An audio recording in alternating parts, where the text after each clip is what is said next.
gun rap it, you vitamin that and gun rap it. Did you know? That's a richer Africa. Did you know? That's a richer Africa. Did you know? Said the whole world love it. Did you know? Said the whole world love it. Be proud of your culture. Be proud of that what you got. Be proud. Jambo, vipi, karibuni katika kipindi cha Doc Iman Blak. Kipindi chaitwa Metamorphosis. Jifundishe, elimika na mwelimike. Conquering Lion of Judah.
I say, do not despair, do not despair, do not despair.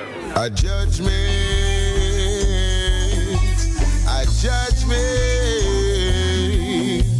a judgment, a judgment. I said this world was created in a circle, and true fear man live it in a square. And it a force and in a triangle. And it seems like some of us no care. But me say hell I go pop down, yeah. Come take a look in at the future. Hell I go pop down, yeah. If mankind no change them good behavior, them a go build more prison, cause the mobs them a go loot. Them a fi build more shot because them soldiers a go shoot. Them nah build no machine, nah no water boat. Cause no man no want fi plant, but them want fi reap the fruits. Hell a go pop down, yeah. Come take a look in at the future. Hell a go pop down, yeah. If mankind no change them good behavior, hell a go pop down, yeah. Come take a look in at the future. Hell a go pop down, yeah. If mankind no change them good behavior, no one knows the minute nor the hour. Away from Africa, with the intention to steal our culture. That's good for the past by instead. Humble yourself. Metamorphosis. Humble yourself, my little one. Humble yourself. Metamorphosis.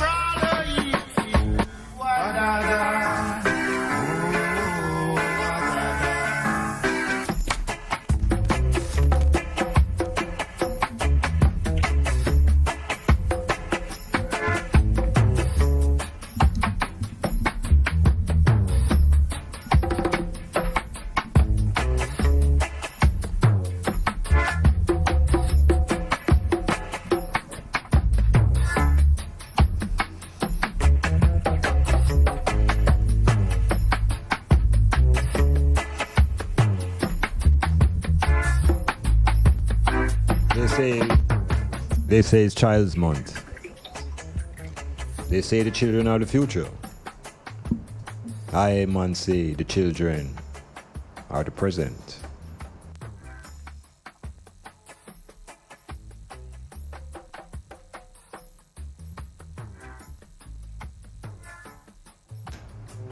Metamorphosis. Styles FM. Dr. Iman Blak, your host.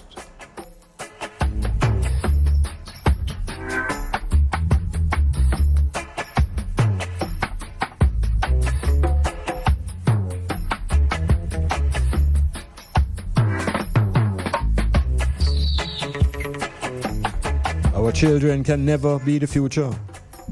They are always the present. So let us take care of the present that the posterity can benefit.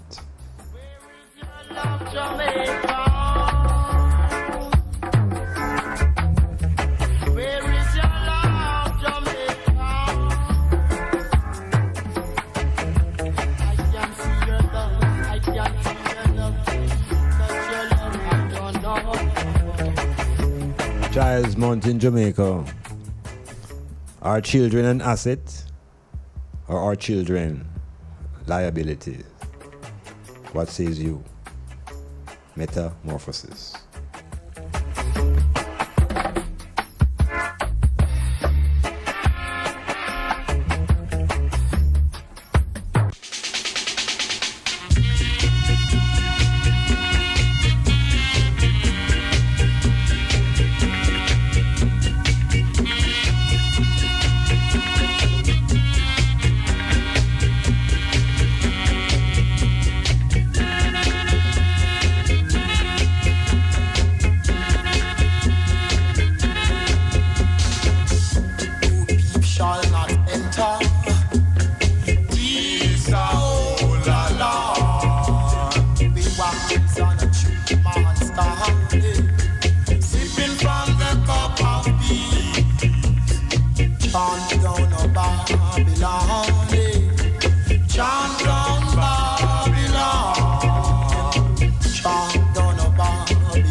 Tinastilin, greetings. Eli I, Rastafari. Feeling all ones and ones listening to Stars FM, whether you're on the land, whether you're out at sea, whether you're on the island, or whether you're in the greater diaspora, wherever you are on this continent, whichever continent you're on, Stars FM is there, and we are healing you. First-time listeners, greetings. This is a forum that engages your thought process, that stimulates the emotions, energizes the intellect, and threatens to expand the imagination. So you got to stay tuned. It's all about the harmonizing of the forces that are within. And within each and every individual, there are forces. Physical forces, mental forces, chemical, magnetic, electrical. All of these various forces travel and move within the being that is called man. So we're yielding up all ones and ones and hoping that you participate in your brain process. It's not a traditional call-in. It's a revolutionary listening-in program where we ask individuals to listen. And listening becomes a science. Listening is an art. Oftentimes we are listening in anticipation to answer, so we're not even listening properly. We just want the person, don't talk with them and say, so you can say what you want to say. So ultimately there's no exchange of thoughts. It's more each individual trying to insist that what they think, I saw it go. In this forum, there is no definitive, I saw it go. Because we are expanding our thinking and we are finding new ways of observing and analyzing, ultimately acting. So again, hail all ones and ones. Welcome to this metamorphosis. We're in the month of May. And on this island of JA, it is intensifying in our crises. It's not just violence based upon guns, but it's a violence that is coming out of a sort of deep sore, unattended issues, things that have been just pushed under the carpet and now the carpet can't hold no more. Everything coming out. So it's a time to face up. And other people are living in denial, other people are living in fear and are willing to face up to what really is real and what is the ideal. And the ideal is far, oftentimes different from what is real. So we have to begin to focus. As much as we would like the ideal to manifest itself, you have to begin to concentrate a bit more on the present and what is real. And what is real is that the world is under a whole different type of stress. The planet Earth, the physical planet, the environment, and the people who are on the planet. And the people who are on the planet that is really my concern is I and I people. The people who have been brutalized to the greatest extent and who have been transformed from kings and queens into chattel and dogs and bitches and hoes. And this is the challenge, a resurrection, not of an individual mystical being, but a resurrection of a race of people. So if you accept that an individual can be resurrected from the dead, then you must recognize that a race also has a potential. And so the African, the black race that has been subjected and subdued for centuries is now facing what Garvey would say, the wall. And all forces are combining to force the black man to look very, very keenly at what is defined as himself. Even that needs some revision, what really is the self. But the climate, the conditions on the globe, the political, the economic, and the forces that are driving the destruction of the planet, it comes into a bump. And it means the black people now must move away from just simply being participants of the show as actors and begin to get involved in the direction. Sound like some big talk, but the pyramids are great. So this metamorphosis now, we really want to engage in a mixture of subjects and topics, but they will all interrelate. We want to continue a little bit from the previous program on the topic of sports. Because sports in the global picture is an important arena for black people. Very, very important arena for activity, self-expression, economic development, and a site of serious amount of political activism can be generated in the world of sport. So when we look at the world of sport, and there is this academic training and teaching coming out of the European universities that there is no way you are supposed to integrate sports with politics. They spend a lot of time trying to tell people that politics and sports must be separate. Well, that is one of the big illusions. And when you begin to realize that sports and politics are inseparable, you're going to also realize that sports and race are also inseparable. So ultimately, politics and race become inseparable. The three of them become a trinity. And you can never dismiss other potent forces now, like economics and the military. So we want to look at sports a bit as it relates to politics, as it relates to race, and how economics is a driving force beyond all of those things. And I started out by saying the sports issue is very, very central as it relates to black people now. Because an important case has just been tried, and the victim turns out to be an African woman. And by now the whole world should know the name Caster Semenya.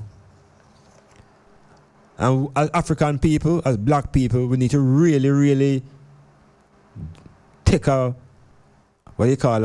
seat, a retreat movement in our consciousness, and take a careful analysis of what the world governing bodies, governed by these Europeans, what is it that they are doing to black people?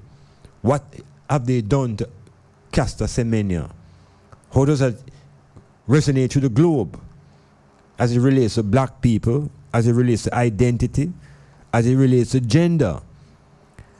So as much as we may be at a distance geographically from where things are happening right around us, because what affects one African, one black man affects all of us.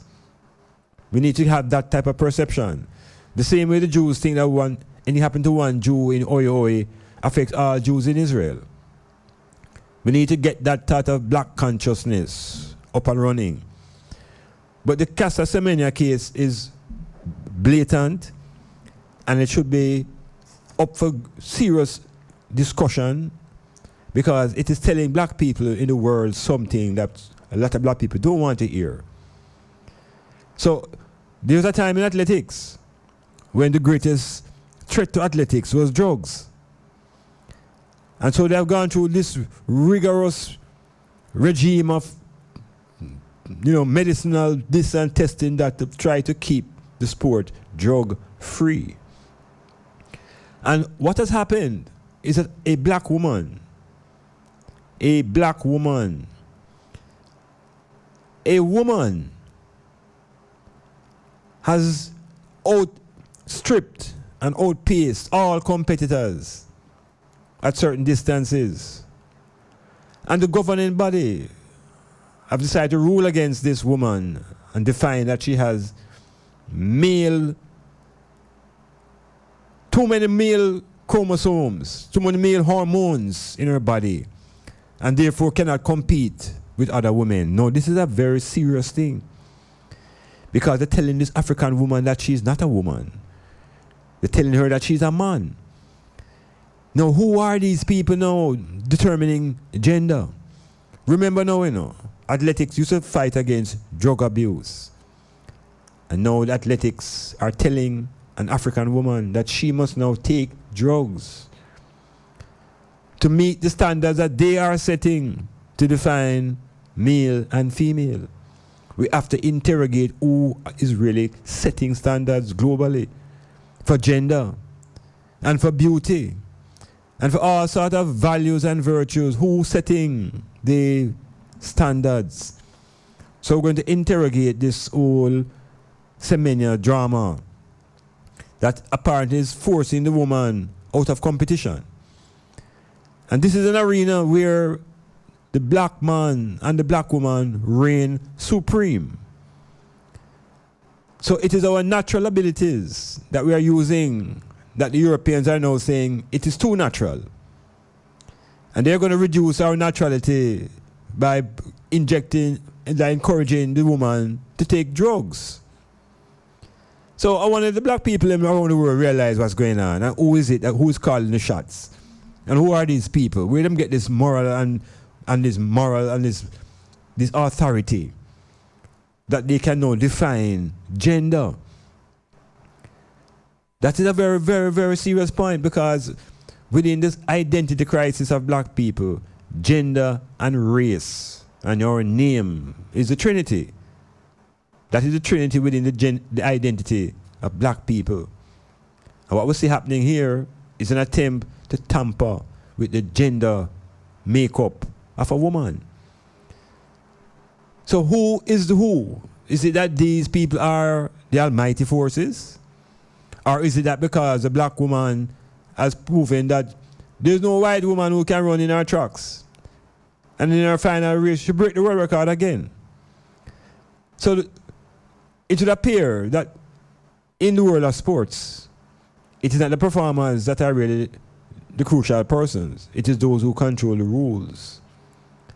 And if you look at sports now, internationally, who controls international sports? Which race of people dominate FIFA? Which race of people dominate the IAAF? Who controls the VAR? So we're glad that things are being exposed, because within sports, you cannot dismiss race. And in sports, it's a competition to define who is superior. So it's obviously that Casa Semenya is a superior woman. She is of the superior breed. And because she cannot be defeated on the track, those who organize and sponsor and define morality and justice and define who is right and wrong and truths, they are the ones now who are telling this woman that in order to compete with other women, she must take some hormones to reduce some natural chemicals in her body. And you think that sports is just a site for entertainment. It is not. It's a site to demonstrate power. And what we're seeing now is the power of the white race. Their economic power to define and determine the gender of a black woman. And if you think sports is just a little idle thing, you know, when you look into the United States and you see the interaction between politics and sports there, you know that they're inseparable. The Americans have a game that they call football. The rest of the world call it rugby. And you know that it is driven by professionals funding, and it's a highly, highly financed institution, professional football in America. There is a college system in place. And out of the college system, the professional teams recruit players. They have a system called the draft. And they draft the best college players from across the entire country. And these professional teams will select these players to fit into their programs to carry their teams to the levels that they want to carry them. Now in America, the NFL, National Football League draft, is probably one of the most exciting and anticipated draft in all of college sports. And the draft, I'm telling them, is important to anybody who goes to college and wants to make it as a professional sportsman. Whether it's baseball, whether it's soccer, whether it's hockey, whether it's football, whether it's basketball, the college system provides that foundation, that semi-professional setup to take you to the pros. So the draft is essential. Iman personal, I've had the experience of being in the draft as a soccer player. Being drafted by the New York Cosmos to go into the North American Soccer League. It's a dream of all college players. Now, in 2019, the NFL draft was just completed. And the number one draft picked, that means the top ranking football player in the United States. It is the second draft pick player. It was the second pick person that was selected in the draft that the President of the United States chose to congratulate. I will say it again. The college draft system is one that is highly regarded and where people look for a chance to become a professional. the number one draft in all sports is highly regarded. The American president chose not to congratulate the number one draft in the NFL, but he chose to congratulate the number two draft. Now, what you think is the difference between the number one draft pick and the number two draft pick? And obviously the difference, there's a clear difference in talent, why one was drafted one was drafted two. But the President of the United States, Donald Trump, decided to congratulate the second pick. And the most obvious difference between the number one and number two pick was the second pick was a white guy. And the first draft pick was a black youth. Now, looking on from a distance, and even within America, it creates a divide. Because this president is identifying with his race first. He's not identifying with his number one draft pick because of the youth talent. So race and sports and politics are inseparable. And the more black people begin to get that overstanding, it's the better we'll be able to exercise the power that we're really generating in sports. So the boycott is the most powerful weapon that black people have within our dimension of sports, the boycott. It was through the boycott that pressure was brought on the South African government with the apartheid system. It was through the boycott. And we must realize that in the world of sports, we have a power. Not just in the performances, but we have a power to also not perform. And in not performing, the industry that they call sports undergoes some very serious amount of shaking up. In other words, now, the time is right. The time is right for ones and ones to realize the connections between sports, politics, race, economics. Drug testing in the 1970s was essential to make the sports clean. But a lot of the Eastern Europeans were already tampering with the gender issue. They were tampering with it deliberately to sort of improve their medal output. But there was no interest in testing for gender at that time because it was a strictly a European thing.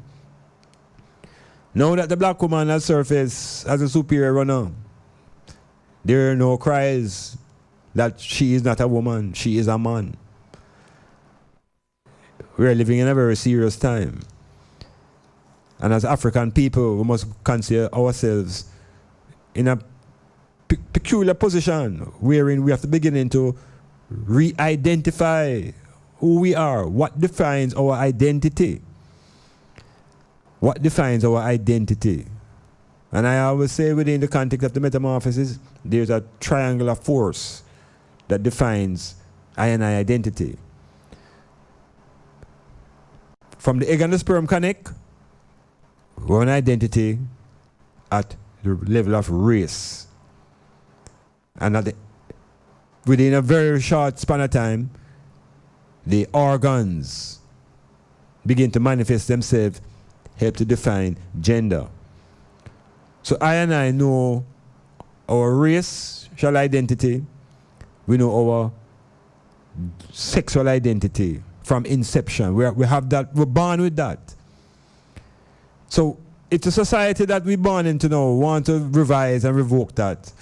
Then there's going to be a struggle. And who shall win?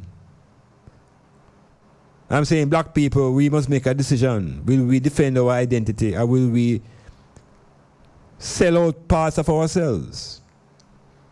So there's a time when your race was considered to be not important. Because them tell everybody coming from this thing and all persons are one. Now they're telling us that not only you can transform your gender and transfer gender and switch gender, but if you have a situation as Semenya, where nature provides you with more of one type of hormone than the other, and society is going to define you as male or female, then what more is left of us?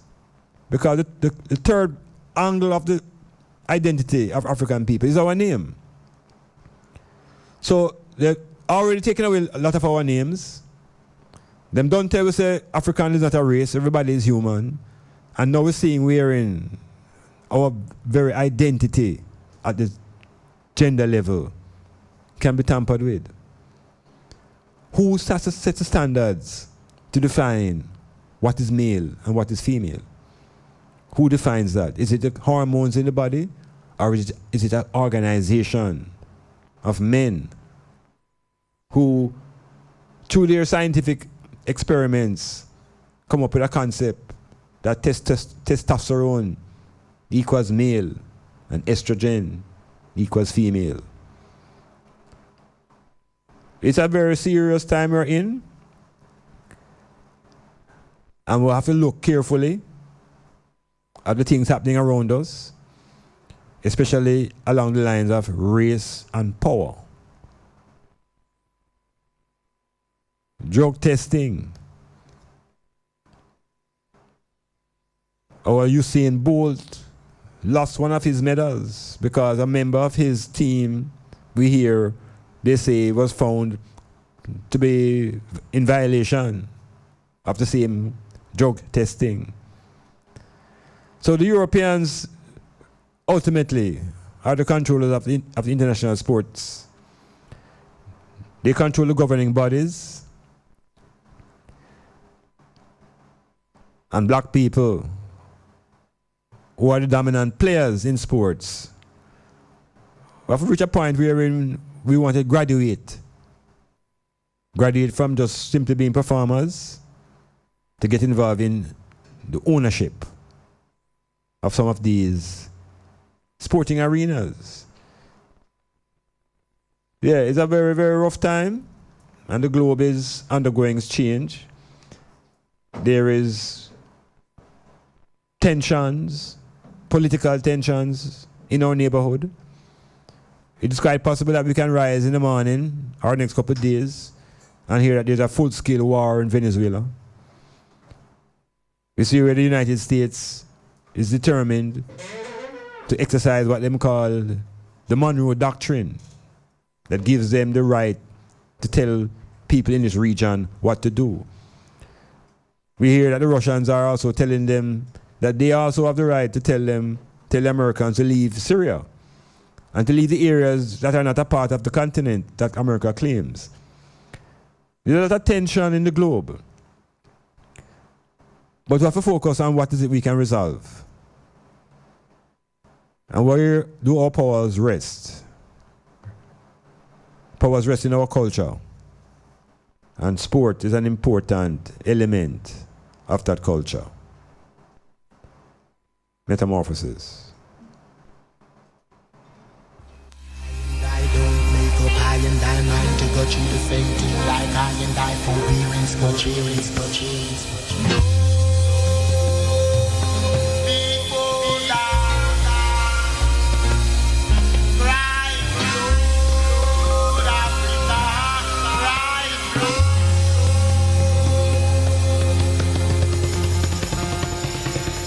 Cry blood, Africa, cry blood.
African people, the question arises about standards now.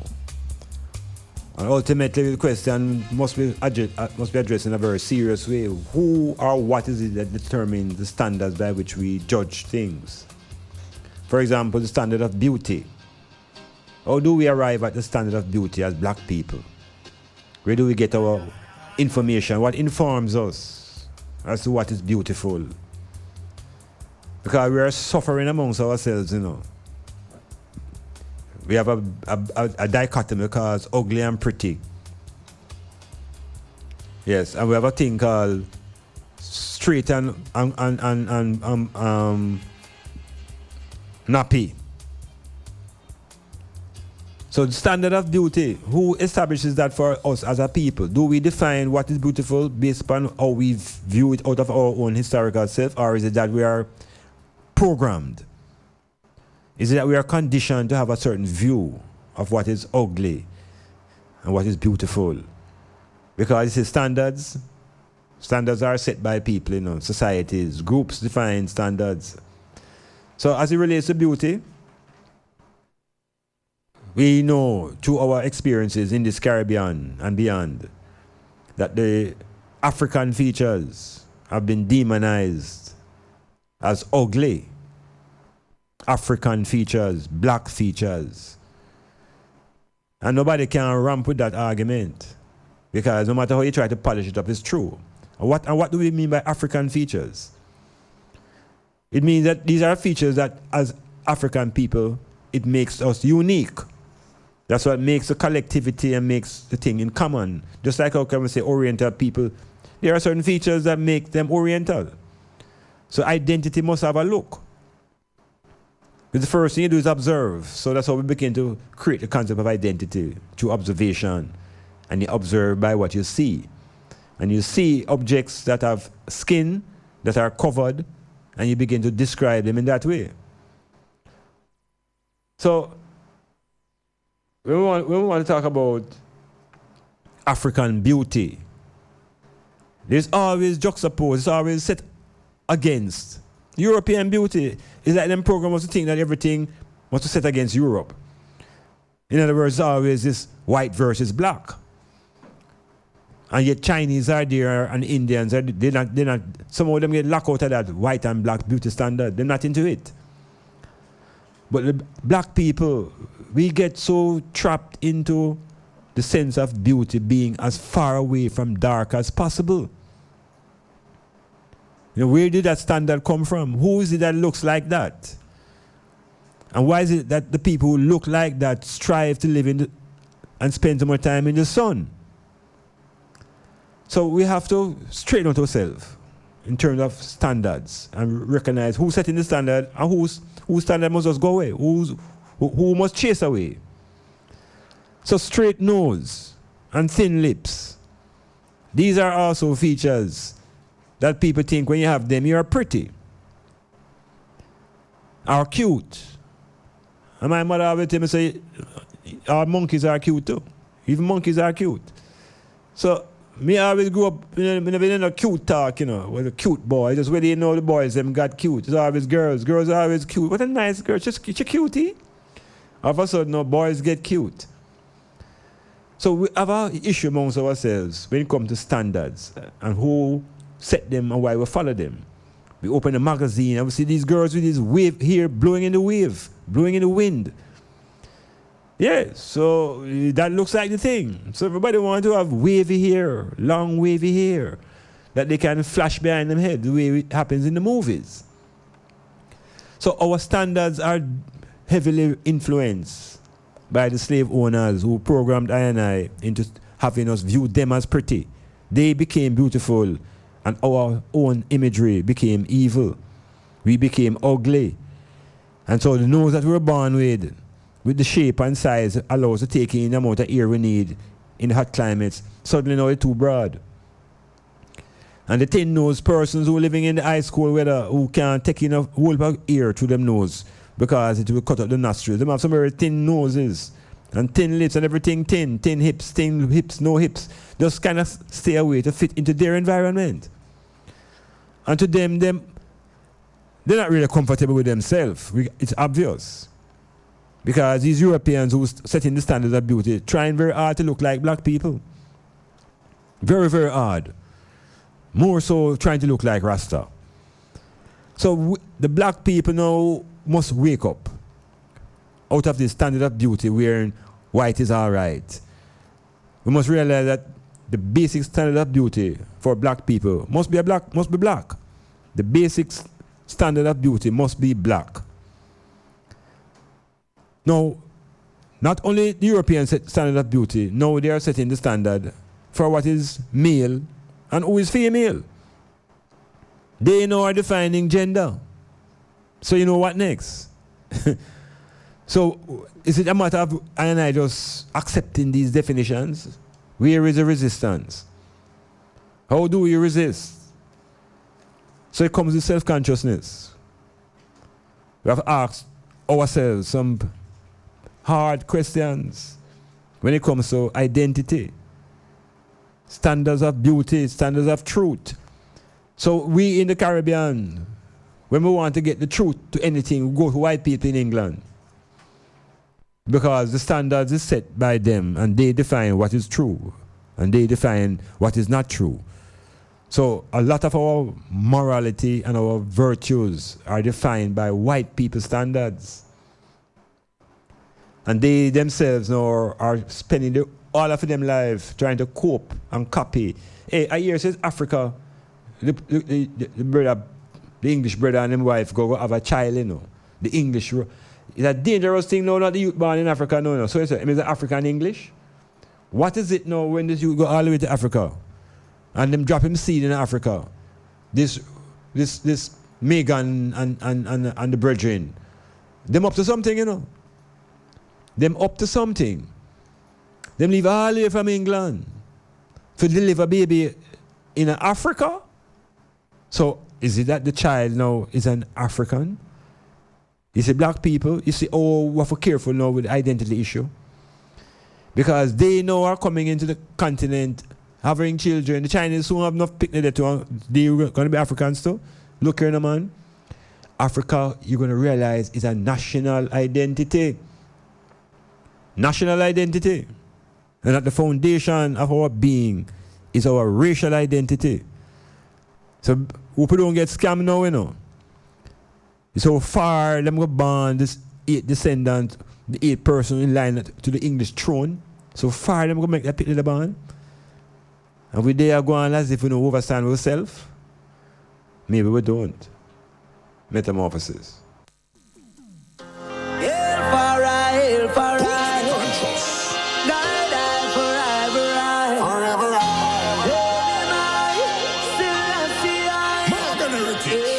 This is a conscious revolution. Then take away with privacy. This social media is more. I'm telling you. More than a means to distract and confuse. You could have come from there, could have come from far. White like a snow, could have black like tar. No matter if you're righteous or you're bad like Escobar. I tell you. You know, the way we are so overwhelmed by the Europe and them standards. There was a time when I never knew so white people could tell lie, you know. Yeah, man, I tell you lie, them, man. There was a time when I never think a white man could tell a lie. Because it's like truth supposed to just leak out of them without them trying. But you see, them lie between them teeth and them more brutal than them lying. But they call those white lies little white lies. And so when them drop the little white lies, like things like serpent attack in a garden and tell one say if you eat the fruit you shall die, and the other one tells it's not true. These are lies, you know, but they are little white lies. So we don't pay attention to them, but they are at the foundation of the deception. So we have to revisit the place that we put all of this standard in. These people who we think are above the earth, that we think that they are angels. Because the image of an angel is not really necessarily a white-bodied being, you know, but it have white wings. It have white wings. We have to re-examine the source of our standards. and see whether we shall rise above that and trample upon those standards and re-establish standards that black people did know. Standards that put the female at the head of the household. Standards that put the female within the concept of a divinity. That's where we need to retreat to recover ourselves. Metamorphosis. The revolution that was coming. Did you know that? Spoke to the conscience. Even when you giving back, it never changed. We see just how they tell their lies and people take the bait. When even our perception allows us to stray. Jah forgive us all who've lost our way. Now we should pick up, as I would say. All my people live up in Jah way. Despise the vibes, they take your life, be wise, unite, and keep it tight. Despise the vibes, they take your life, be wise, unite, and keep it tight. Revolution. Then take away with privacy. Tell me why. This social media is more than a means to distract and confuse. This is a conscious revolution. Conscious revolution. Then take away with privacy. They take it away. This social media is more than Beauty, they say, is in the eye of the beholder. But something has informed the beholder how to look at what is beautiful. Something has informed him or her. So here is an important element in the being. Here, body here, facial here, here on the head. And that's another element now of your identity, the hair. And within the black people now, the hair comes out of the same set of cells that create the skin. The same set of cells that create the brain. The hair. So within the black man structure, the hair is not an ornamental something for beautification, you know. It's a useful organ. It's an extension of the biggest organ of the body called the skin. The skin is a mighty organ of feeling. So are the organs called as hairs. The hairs come in a collective way, represent a sense organ. And the hair has the capacity to respond to vibrations. The hair can stand up on its own end in responding to emotions. The African hair has powers in it. Magnetism.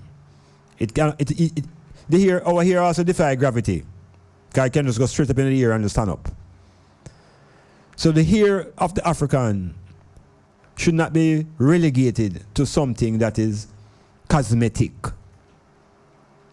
We have to begin to view the hair as an important organ extending out of our skin. And it is also a part of our identity. So our hair goes together because of the magnetic properties, the keratin in the hair. So the hair comes together without even trying. We don't have to lock no hair. We don't have to knot up with hair. We don't have to put no glue and no oil to make our hair come together. They come together out of nature because of the magnetic properties. And so if you leave those properties to function long enough, the hair comes together in locks. That is a manifestation of the beauty of the individual. The white man respect and rate locks, and them try best to grow locks. Within the African black society, like a place like Jamaica, it takes a white man to approve of locks for black people to think that locks is all right. So our beauty standards, again, we're not defining how and what suits us. And we can find out what suits us when we check our own history, our own culture, and our own knowledge of what the hair is about. The hair is another way of considering ourselves having areas. Yeah, areas. areals. Areas. And these areas function in a scientific way, picking up vibrations in the environment. And there are those who can send vibrations out through the hair. So the hair on the head now is like the radio center. That's like the center for the computer. Whole leap of energy within that space that covers the scalp. And so when you kill the hair, you kill the cells of the brain in a different way. You know, it's like almost killing the root of a plant and expecting the plant to prosper. I'm going to give you a graphical image. When the child is in the womb, a lot of the time the child spends what we call upside down. So what is down is where the head would be. And just like when you plant a tree in the real earth, you plant the tree with the root in the ground. So I am saying graphically, the hair on the head is no different from the roots of a plant. Just like these roots don't grow in the soil, they grow in the air. Metamorphosis. Planning a party, club night out, stage show, a gospel concert, or even a business sales event? Let Styles FM be a part of your promoting tool. Take advantage of our low-priced promotion packages with commercials, interviews, giveaways, reviews, and much more. We have special offers when you mix and match and bundle your options. Contact us at 876-286-9216 or 439-5160. Styles FM for the most effective way to exploit your marketing dollar. Extra, extra, read all about it. It's Fan Fusion tickets. Yes, pre-sold Fan Fusion tickets are now available at Styles FM Studio, 4 Barmouth Avenue, Port Antonio, White Case Pharmacy West Street, Taj Pharmacy West Street, La Best Sports Bar, Port Antonio. All Styles FM DJs have tickets as well. Morant Bay, Texaco. Also Universal Electrical and Plumbing Supplies, Wharf Road, Morant Bay, St. Thomas. For more information, call 518-2399. More ticket outlets coming soon. It's here for the first time when Knox and Keeney and High Grade Studio present Mountain Splash, Saturday, May 11th at the Empire Roost Lawn, Albion Mountain, Port Maria. Music juggling by Roost Rock Sound and Super Gold from Houston, Texas. Featuring the great Dean Fraser, Leroy Sibyl from the Eptown, Dwayne Stevenson, Jonah Cat, Tinga Stewart, Merciless, Dan Mafia, Lalumba, Frigo Bass, Quart the Five, Emma Ruta Faria, Jabari, and Aichila King will be there too. Show will be hosted by Bob Clark from IRFM. Admission $1,000 at the gate. And part of this proceed will go to the Albion Mountain Basic School, which is desperately in need of it. So make it a date and don't be late. It's Wow Factor Tuesdays with Chungy and Shelly. Every Tuesday from 9 a.m. to 1 p.m. It's entertainment and interaction at its best. With features like the Share to Care segment, the Uprising 10 Countdown, and the ever-controversial Love Break. Yes, it's the Wow Factor. Your Tuesday mornings will never be the same again. Clifford Guest House, sponsor of Metamorphosis on Monday nights from 9 p.m. to 12 midnight with Dr. Iman Blak. Located at 15 Queen Street, Port Antonio, that's Ditchfield Hill, they offer accommodations for up to 1 month. Call them at 285-0610 for more information.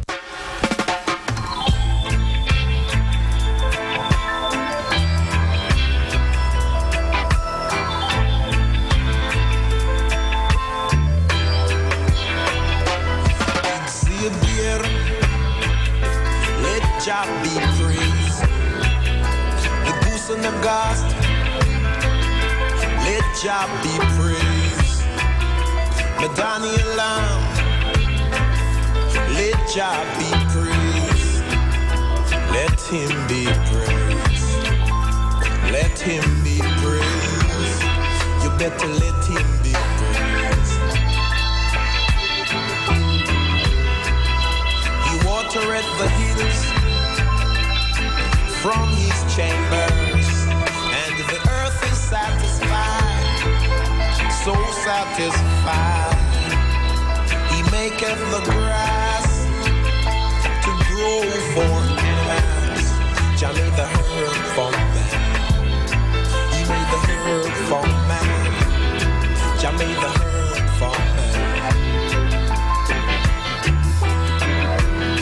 Fret not thyself because of evildoers, neither be thou envious against the workers of iniquity, for they shall soon be cut down like grass. and they shall wither like.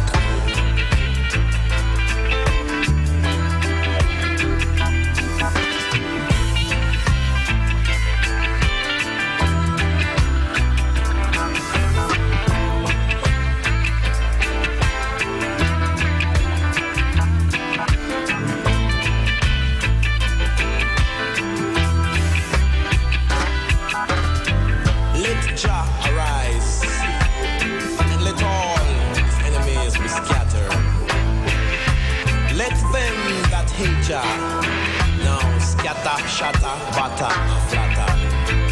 As the smoke is driven away, Jah, drive them away.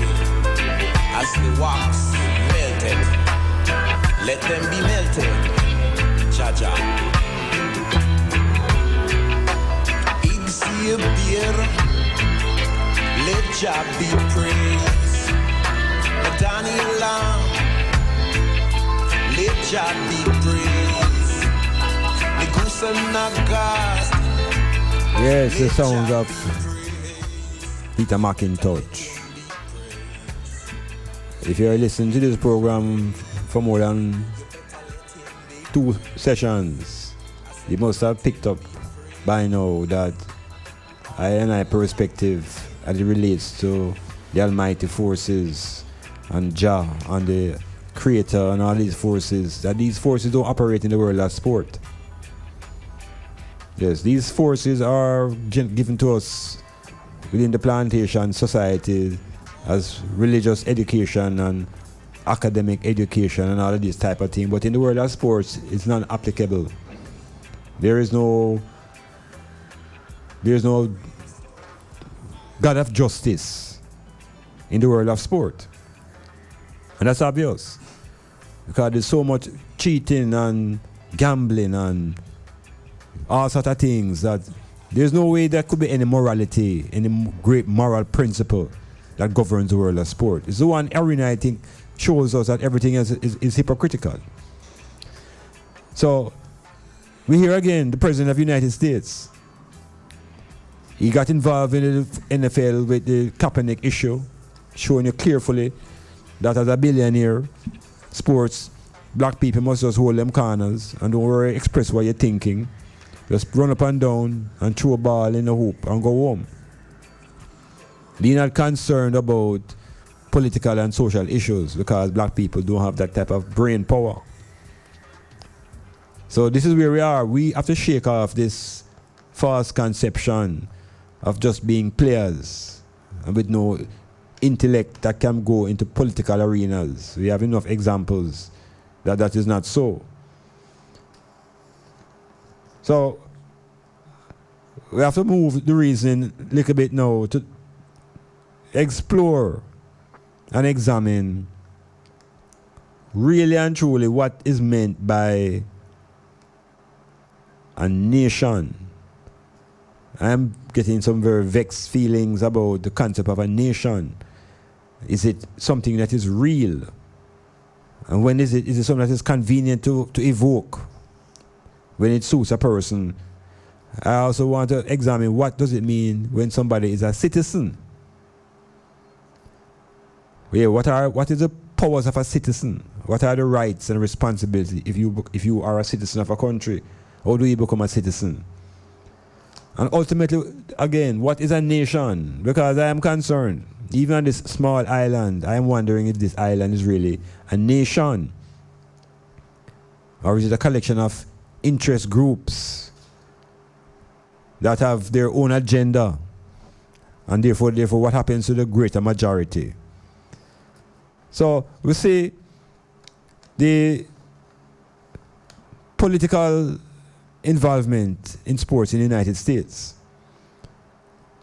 We see where a black, well, let me just say what he has done first. A golfer, Tiger Woods, in my opinion, has made the greatest comeback in any sports in terms of players who have been almost written off. 4 back surgeries, destroyed relation, family, woman, money, everything mash up, written off, and was able to rebound to win what is called the Masters. And with that victory now, the President of America decided to celebrate that. Because he's a golf, feels that he's a golf player. And he has decided to give Tiger Woods a medal of a great achievement. Now, it is quite possible that he will also invite Tiger Woods to come to the White House. And it's very likely that Tiger Woods will go. And that again will create another kind of divide again in America. Because see, this president is a master at divisiveness. But as black people now, we must look at his divisiveness as a method of how we can use it to unite ourselves.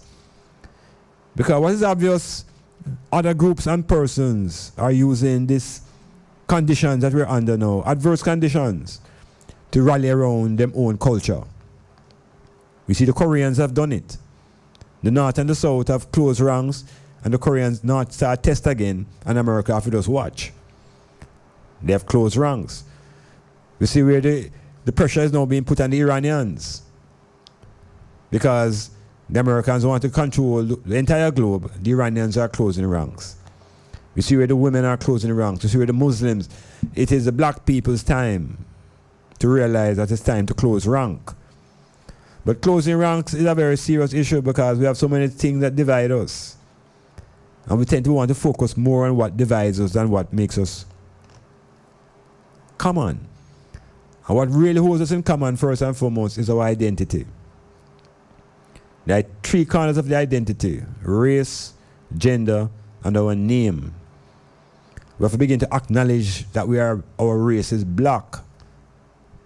We have to recognize that African is a national identity. It might sound away, but just being born on the continent gives you the right to call yourself an African.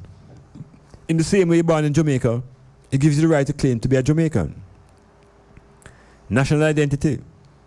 So when the Chinese is born in Jamaica, he claims the Jamaican identity, but he doesn't call himself black because he holds on to his identity, which is racial.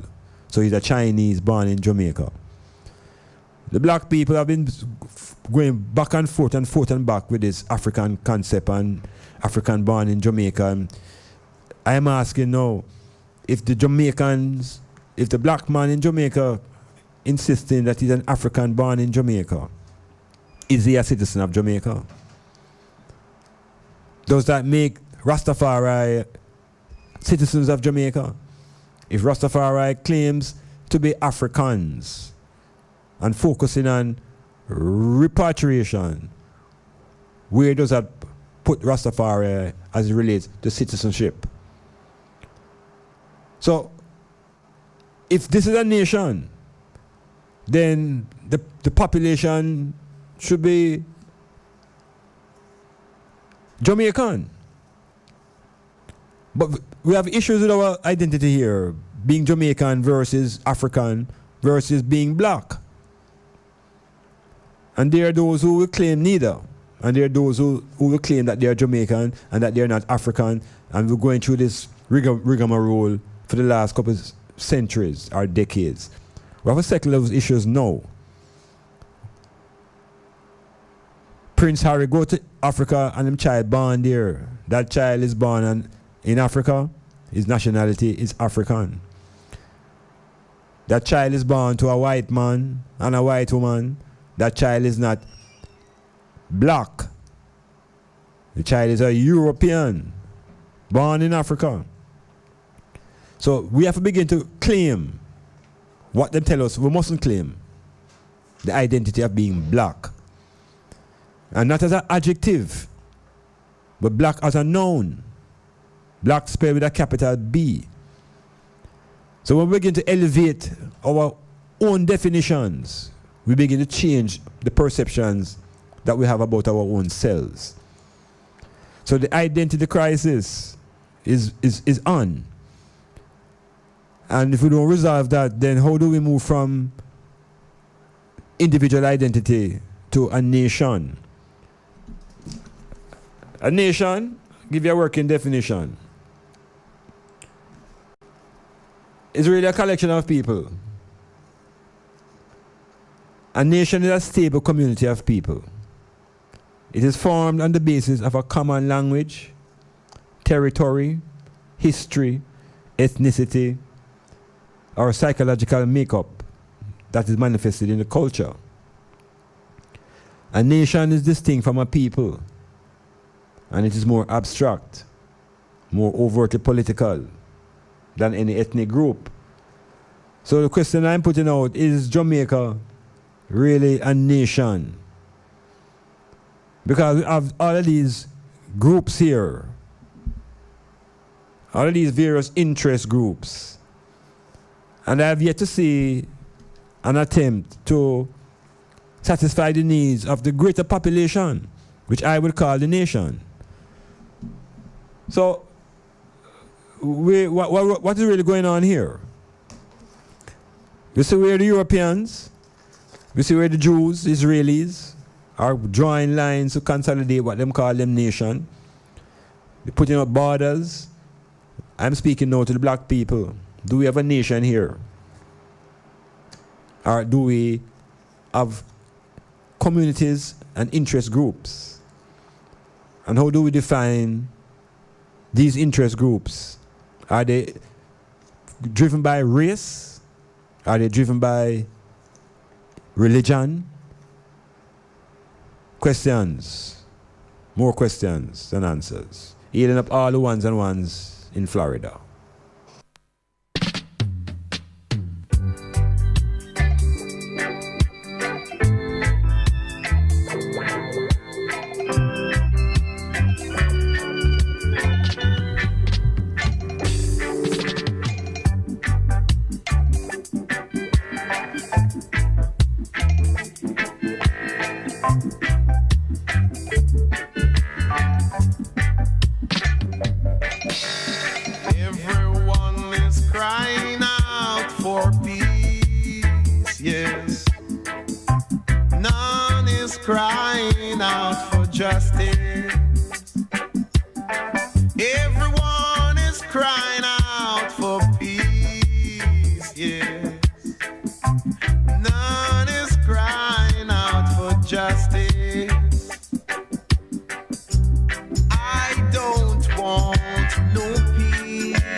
How can there be equal rights and justice in any society where the people are not considered to be equals?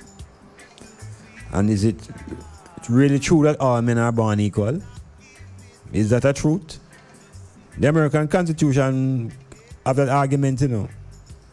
It starts by saying that we hold these truths to be self-evident, that all men are created equal. They are endowed by the Creator with certain inalienable rights. Among these rights is the right to life, liberty, and the pursuit of happiness. Now, the whole idea of all men being created equal is something that is not real. Because from the political perspective, historically, when this Constitution was being drafted up, the Africans were being held as chattel slavery, in chattel slavery. So the Constitution didn't apply to them as it spoke about all men being created equal, it left out an important term, white. That all white men are created equal. And that these white men are endowed by their creator with certain inalienable rights. You know, you check this. The white man has certain inalienable rights. And among these rights is a right to life, liberty, and the pursuit of happiness. Now, the black people don't have those rights, you know. We are fighting for what they call civil rights. And what these rights I would just describe are the inalienable rights. Inalienable is a word that means it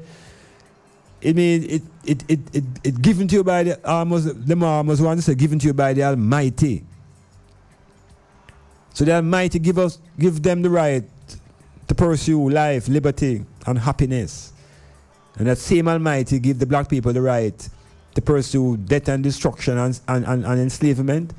Nothing couldn't go so. So how do we arrive at that now within our own consciousness? It happens when we adopt an identity that is given to us through society. Remember now, you know, we're born with the race, we're born with the gender, we're born with those things, you know. But society now imposes upon us certain other identities. An identity that is based upon class.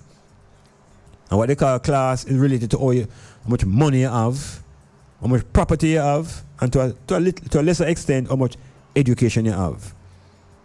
That defines your class. So, it's a whole heap of things that society now imposes on you to interfere with your natural identity. You get the class identity, and then now them give you the religious identity. And when you get that now, all hell pop loose, because it's war. Because that identity carries with it these issues of morality and right and wrong and good and evil and God and the devil and all of these binary confusions brought onto the identity by these religious constructions. So globally, the black people are locked up under one or two major houses, Christianity or Islam. Under those two houses, Africa is divided. The continent now physically divided and the resources captured. So the religious identity has taken us away from our property. It has taken us away from real resources. And that identity has us focused in the sky. So for us as a people, black people now, to have some say in the globe. We have to let go of things, you know. It's not a matter of gathering anymore, no. It's a matter of releasing. How much are we going to let go? Because a whole heap of baggage we have. We have to go through a kind of lightning process. But not an enlightening, you know, because that is a bleaching thing. We want to unload. We don't want to enlighten. We want to go through an unloading process. Where we just download is a word. We want to download a whole heap of the rubbish that we're taking from primary school days to before. So it comes with revisiting this constructural identity. The sports world is exposing it. You see how they're destroying the greatest black woman to run a distance race. They're destroying that woman by telling her that she is not a woman, that she is a man, because they say she has too much percentage of a particular hormone that the almighty forces of creation put into the woman. So it's hypocrisy, it's double standards, it's just lying and cheating. It's about maintaining racial domination. And the black people must realize that that is what the game is about. How do these people maintain their racial domination?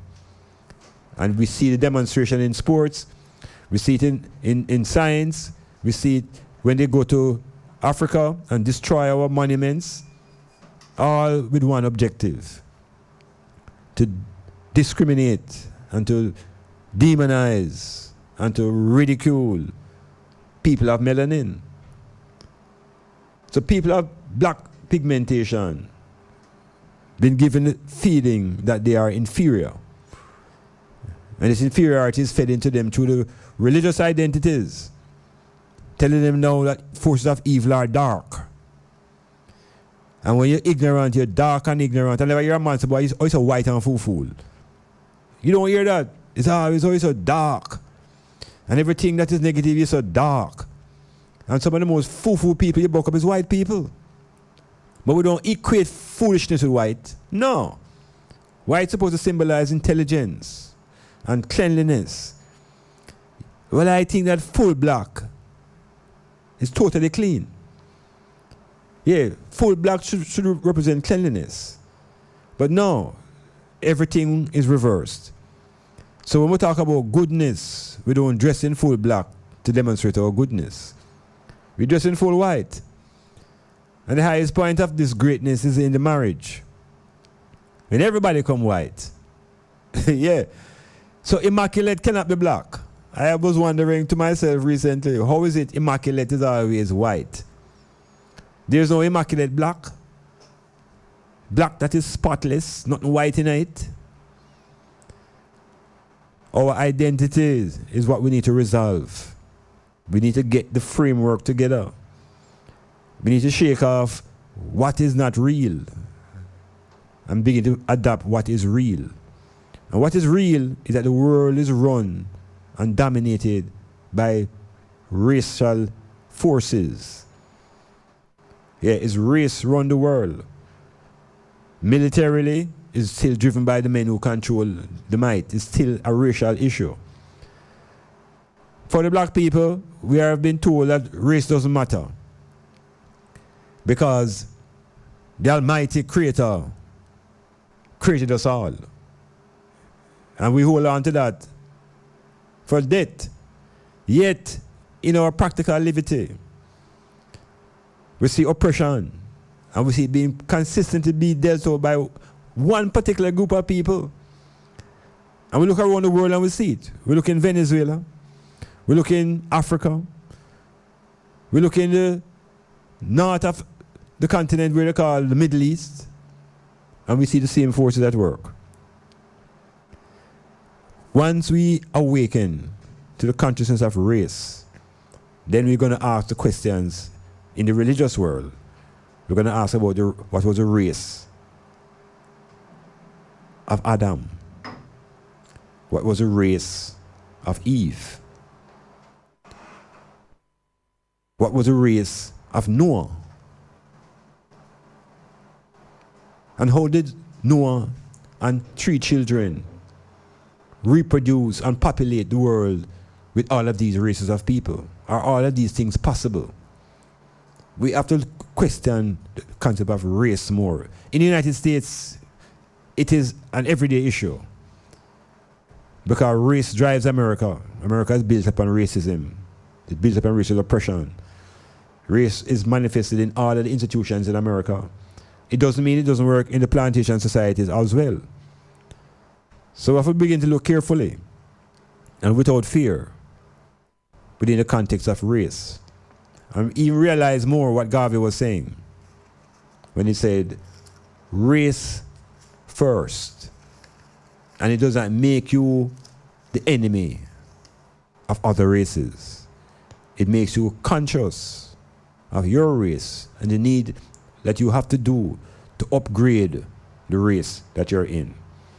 You see, once you can fix up your family, and once you can do something for the community, the next stage is a race. Metamorphosis.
What is a nation?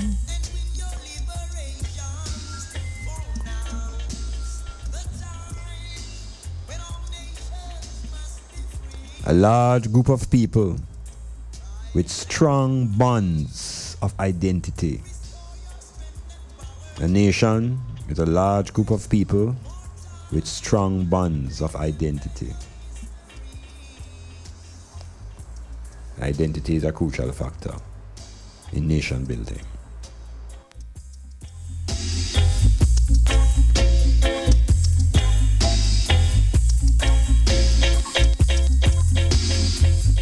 We've been down in a sufferation much too long.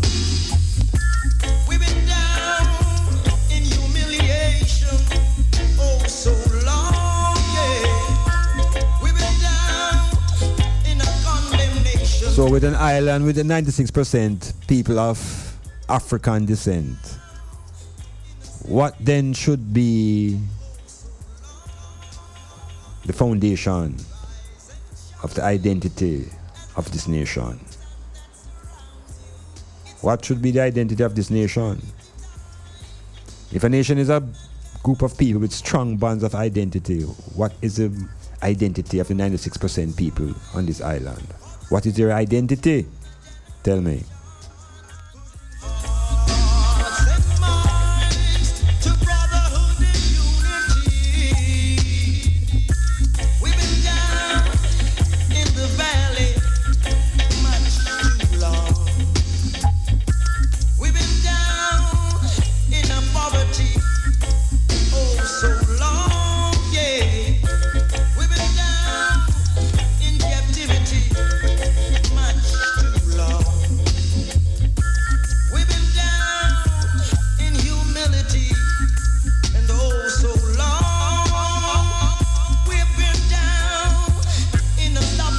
Yeah, so we are in the sufferation and we need to get some definitions about our position. So we're trying to identify whether there's a nation here. What are the basic elements that constitute a nation? So we talk about strong bond and commonality and identity. We also have to ask the question now, who really is a citizen on this island? Who is a citizen? And within that working definition, a citizen is a person who is entitled to all the legal rights and privilege granted by a state to the people comprising its constituency. So, once you are a citizen, you are entitled to certain legal rights and privilege that are granted. Now, the citizen also has certain obligations to obey the laws and to fulfill certain duties. So, coming around to the people that I want to speak of now, because we seem to have a fractured identity here on this island, who is so globally well known, this island called Jamaica. Yet there is a great amount of part of the population here who will declare that they are not Jamaicans. I want to speak directly now to even the Rastafarian community and those who are strongly Afrocentric. Is it a progressive position to hold? The position that's saying you're living on the island, but you're not a Jamaican, you're an African. Where does that really position I and I in the practical terms? Because Africans are on Africa, on the continent. Black people are all around the globe. The black people here in Jamaica, who without a doubt are descendants of the people of the African continent. Where do we draw the line? And where does the Jamaican come into the scenario? When do you become a Jamaican? Is there such a thing as a Jamaican? Because we have to acknowledge it, and we have to embrace it. Because in truth, the whole world gravitating towards this place and towards this identity called Jamaican. What is the Jamaican identity? Because we have to define it. And you can't define that outside of the context of the 96% African descendants. It must be an integral part of that definition. So, the identity of the people, 96%. There are those who will say they are not Africans because they never born there. And it's easy to overstand that. They will call themselves descendants of Africans because their forefathers came from Africa. But in their identity, presently, they will not say that they're Africans. They say that they are Jamaicans. And it kind of forced me to really look into what it really is to claim to be a Jamaican. Because it definitely is a great thing, you know. And the Jamaican identity, I am saying, is something that has been formulated over the last maybe 500 years based upon the experience of the African black people in this region. And it only manifested itself on the international scene after the emancipation process and the introduction of the movement of people. And we can speak about Marcus Garvey's utterances to bring Jamaica to the international consciousness. We can talk about the athletes who also bring the notion of a Jamaican to the international forum. So being a Jamaican then is something. But what is it? It's definitely not a race, because the race of the people are black. The descendants' continental homeland is Africa. So the Jamaican identity is grounded in our blackness. And this is what the governing forces are unwilling to acknowledge. They don't really want to call Jamaica a black country. Where the fear comes from, I'm not sure. But they're hiding behind the motto, this e pluribus unum motto, that out of many there is one. And in the reality, the one is really the many African souls who have been laboring here for the last 200 years. So, should Rastafarian begin to claim citizenship then? Because Rastafari is here. Is it all about repatriation when the children and the fact that children are born here and require services that our taxes pay? There needs to be a new arm to the movement of Rastafarian. Repatriation is one arm. Reparations another arm. But there must be an arm that I'm going to call redemption. And in that arm, we must define a politics of present. A politics that will manifest itself here on Jamaica. And this politics would have to be operating outside and different from the traditional Queen's parliamentary system. So there needs to be a proposal for our new model of governance. In order to really call this a nation, it needs a new model of governance. This parliamentary Westminster model that the British has left here will never generate amongst the people the feeling of being a nation. People feel disenfranchised. The ownership of the land is in foreign hands. The ownership of the land is in the hands of the Queen and the Church. So the 96 black population are landless and they are now called squatters. So how can squatters claim to be citizens? You say we have some issues we have to resolve. Are we living in a nation? Or is this a collection of interest groups and families? What is Jamaica? Undoubtedly, we're little and we're Talawa. And undoubtedly, we can shake the world with our word sound. So, it's just a matter of embracing our true identity.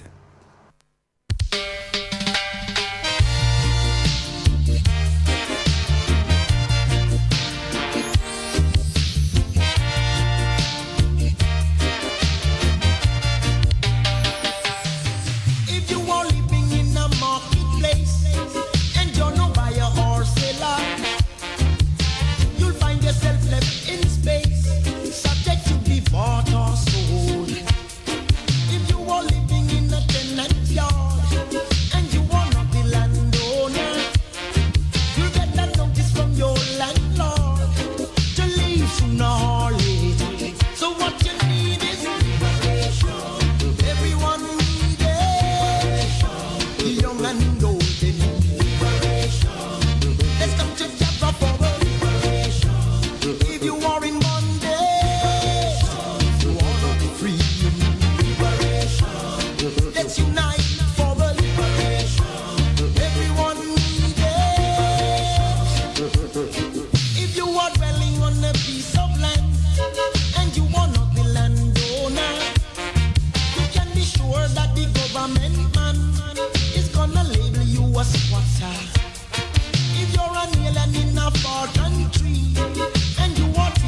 Metamorphosis, exploring issues that are vexing.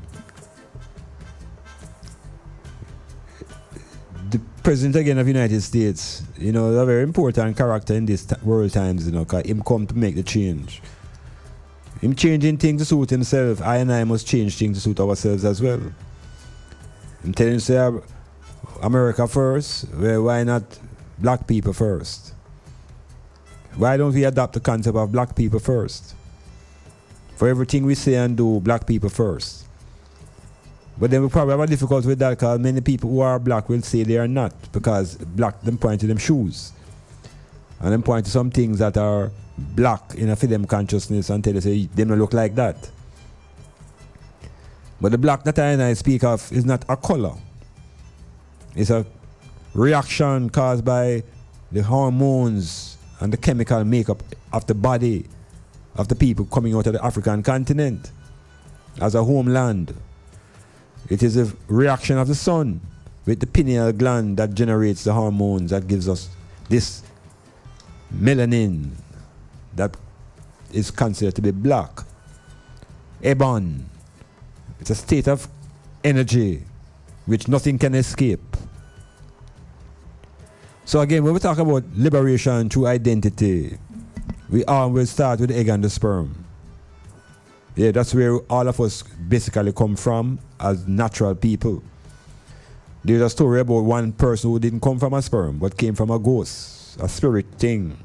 And that has captured the imagination of so many of I and I people. But egg and sperm, embryology, is a science that we all must know. Yeah, know about the life of the fetus. Because guess what happens? It's your life you're examining. Look how you come through. Look how that first burst of sperm release and the race between those sperm to get to the prize. See yourself as a winner once you're born. So once you're born, you're the winner, you know, because you get there first. And not only you got there first, you were accepted because others are also there trying to get in. So there's a vibration and a wavelength and a frequency that brings you into being. You have to be in touch with that frequency. You have to be in touch with that vibration. And let that vibration and frequency now resonates around the name that you get. That's why the naming is so important. If the name is a little dibby name, you know, the vibrations will be dibby. And so the child will be a little dibby youth. So we have to look into the careful construction of our own selves, our being, our setup. So the identity, which is crucial for your being able to be engaged in activity. In other words, now, I am suggesting to the item that your identity is motivated by your consciousness. The consciousness is the energy that motivates identity. And consciousness enables. It gives you the power to do. So once you recognize the connection, you can begin to do things. A lot of people talk about the things, but they can't do it because the consciousness, which is the energy, is not moving properly between the racial identity, your sexual identity, and your name. There's a little trinity of forces that keeps us moving. So we get those from birth, and you have to know this. Your racial identity, people trying to change them racial identity when them come out. They do all kind of weird things. And that is inborn. So for the black man, the properties that make him black, the first property is not the sun. It's not the sun make we black. It's not because we're in Africa under the sun why we're black. It's because we have a gland in our brain that in 95% of white people it don't work. Yeah, in 95% of black white people, the gland that the black man have, the white people don't have it. It don't work. It's calcified. So them lack something critical that I and I have, natural. It's a pineal gland. It's a gland that regulates wake and sleep and reproduction and a whole heap of psychic activities.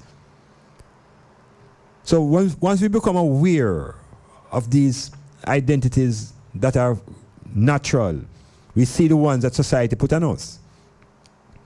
They put on the social identity, telling you what class you come from. They put on the religious identity, telling you what religion you come to, which God you must pray to. And then they give you a political identity. We have to be aware of these layers, that they can be removed. And the more we remove these layers, the more we see clearer. In the United States, the political identity, black people fighting between Democrats and Republicans, is one white set of people. It's one set of white people. The rich oligarch white people run those two parties. And these parties have been running from before the black people were emancipated in America. So once you defend Democratic or defending Republican, you're not defending no black issue. And when you come to the Jamaican scenario now, people either socialist PNP or Labour right JLP. And both of those groups are defending the 96% black people. So you say the same thing, both in the US and in the Caribbean island of Jamaica. The political identity has confused the people, have them warring against each other. The religious identity have them competing and rivaling as who is more righteous, who nearer to Jesus. And the social identity, I tell people who better than who in which class, and who are more educated. So ultimately, the foundation that we are born with is going to come under threat as well. And it is happening. The concept of our race is being threatened. We're being told that there is no race but a human race. So it's still one race, but it's not African, it's human. And human, I would tell the island, human is not man. Human is a kind of man. Yeah, man is a foundation, man is a root word. Human is a prefix added on to man. It's something that has been removed from the original man. So I and I not struggling to be human. And I not even claiming anything to be human. I and I is man. And man is a divinity. Unlike humans who have come from the animals. It's them tell me that. Them say them descend from the primates. And they become humans. I and I come from no primates. I and I is no human. I is man. And man is a divine entity. Males and females created as man. Metamorphosis. Come on.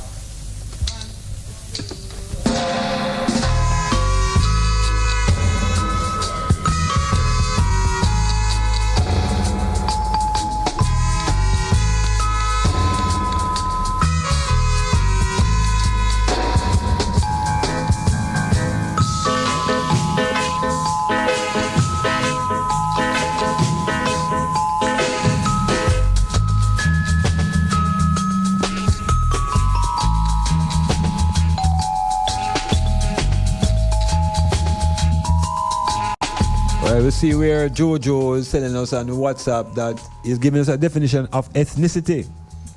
Because that's another term we have to be careful with now, ethnicity. People belong to ethnic groups. But I'm suggesting that ethnicity is also a different strata of thought than race. So Jojo saying that ethnicity is the fact or state of belonging to a social group that has a common national or cultural tradition. And that makes you a member of an ethnic group. A lot of the groups in Europe as people are ethnic groups. And they often war against each other because of the different ethnicities. But guess what? They all agree that they are of the same race. They argue that there are groups amongst the race that are superior to other groups. The Europeans speak a lot about racial superiority, It's them suffering from the inferiority complex. And so they strive to define themselves as superior and everybody else around them as inferior.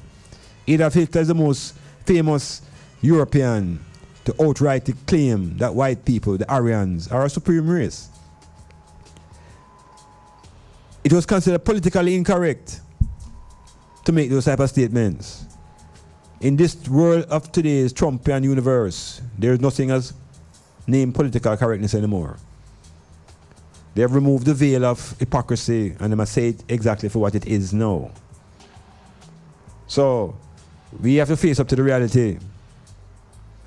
You know, there was a horse race in America called the Kentucky Derby, wherever you're coming from.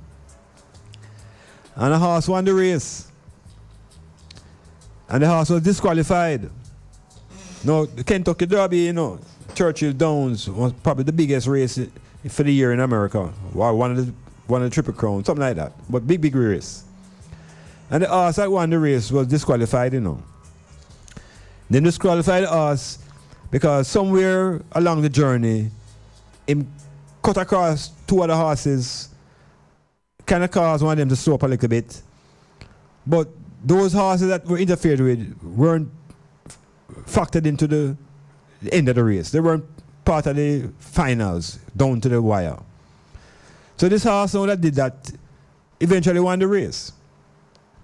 But the stewards them examine the race and say, you know, we can't give this horse the right to win it because him commit a foul. Them call it a rider's foul. You know that the president of America, his comment on this race is that the horse who win should have just get the winnings anyway. He said there's too much political correctness. In other words, the brethren don't really have no moral scruples. There's no concept of fair play and all those things that we tend to expect from these offices. This brethren here is being brutal. And black people must wake up to the brutality that is coming out of the Trump administration. It's the same brutality coming out of the administration in London. It's white nationalism, it is white racism. And enough black people are afraid to face that because we're under the impression that white is always beautiful and white is always bright. But they say when a fire goes out, when it burns out and goes down to the ashes, you know what is left? How it look? All right.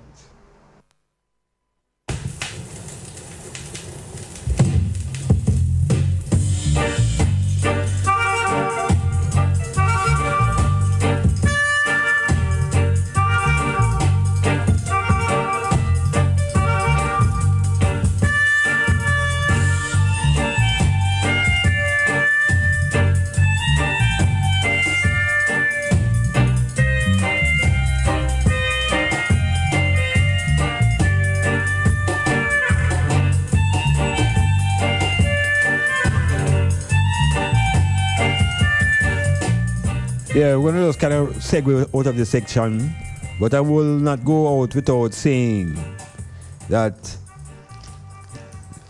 the black people living in America, whether you are native, and if you're a native born, you should be able to be defined as a citizen, or whether you go there as a visitor or an immigrant, and have a status in the country, you must have a status. Most persons strive to achieve the status of permanency.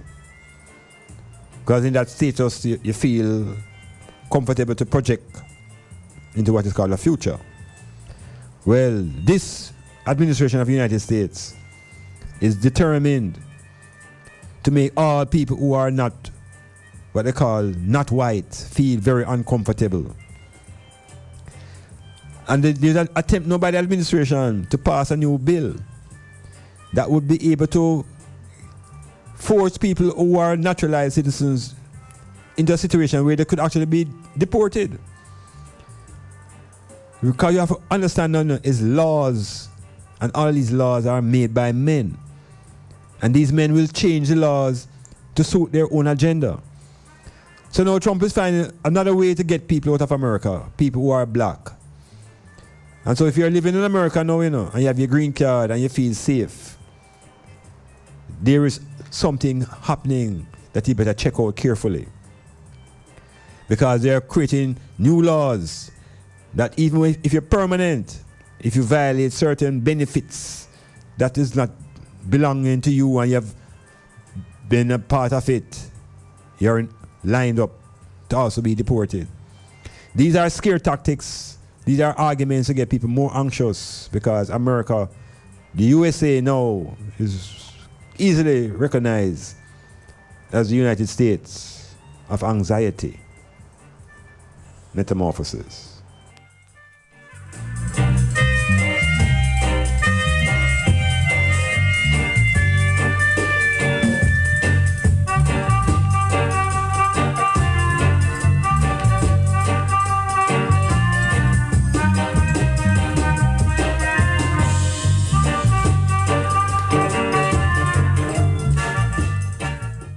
Jambo, vipi, karibuni katika kipindi cha Doc Iman Blak. Kipindi chaitwa Metamorphosis. Jifundishe, elimika na mwelimike. The most anticipated party of the summer is back. Styles FM Fan Fusion Party Episode 6 Drunken Masquerade. Saturday, July 13, 2019 at the Bayview Waterfront Property, Oysters Bay, Port Antonio, Jamaica. Come hear Styles FM's finest DJs juggling retro hits from the 70s, 80s, 90s, and early 2000s. Admission $700 pre-sold. $1,000 at the gate. VIP $3,500. Styles Ebo $6,000. Party starts at 7 p.m. sharp. Listen to Styles FM for ticket outlets or call 876-518-2399. Fan Fusion Party. Drunken Masquerade. Dress tropically elegant. Fan Fusion is not just a party. It's an experience. Must be 18 years and older to enter. ID required. Drink responsibly. Guess what? Styles FM has a new business number for you to call, text, and now WhatsApp. 518-2399. To advertise your business and events, call, text, or WhatsApp us on 518-2399. 518-2399. Don't forget, 518-2399. Remember Styles FM on social media. View us on YouTube, Styles FM Radio. Follow us on Instagram at Styles FM. Like us on Twitter at Styles FM 961. Become a fan on Facebook, Styles FM 96.1. Are you sick of living an average life and tired of just getting by? Do you want to take your life to the next level? Learn the secrets of the super successful. Listen to Power in a Half Hour with Coach Mark this and every Wednesday night on Styles FM from 9 to 10 p.m. Learn the habits of the super successful and how to make these habits work for you. Learn to turn your dreams and desires into reality. You can win in the game of life. Let Coach Mark show you how. Every Wednesday night on Styles FM from 9 to 10 p.m. For complete auto repairs and services, come to Akon Auto Technology, located at 33 Bumble Crescent, Port Antonio, Jamaica. We offer specialist services in wheel alignment and wheel balancing, brake drum and disc rotary servicing, state-of-the-art ultrasonic cleaning and testing of your fuel injectors. We also stock an assorted range of auto service parts, tires, and motorcraft batteries. If we don't have it, we will source it for you. Call us at 876-715-5205 or email AkonAutoTech16@gmail.com. Akon Auto Technology, beyond the typical auto mechanic shop. Do you have or are you seeking a place to rent, seeking employment or have a job vacancy? Are you selling a car or having a garage sale? Then come see us. Let Styles do the advertising for you and you'll be on your way in no time. Contact us at 876-286-9216 or 439-5160. Advertising Style. Advertise with Styles. Clifford Guest House, sponsor of Metamorphosis on Monday nights from 9 p.m. to 12 midnight with Dr. Iman Blak. Located at 15 Queen Street, Port Antonio, that's Titchfield Hill, they offer accommodations for up to 1 month. Call them at 285-0610 for more information.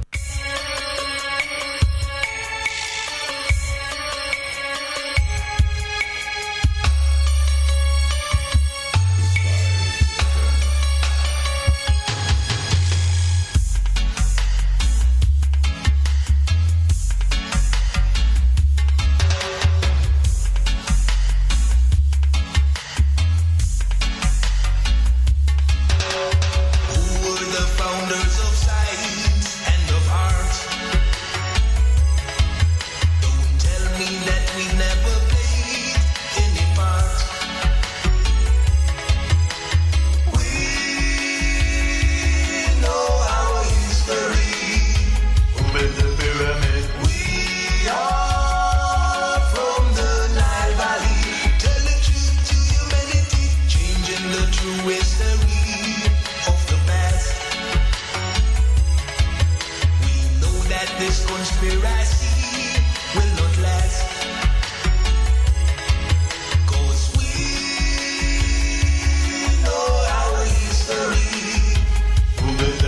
make we are from the Nile Valley.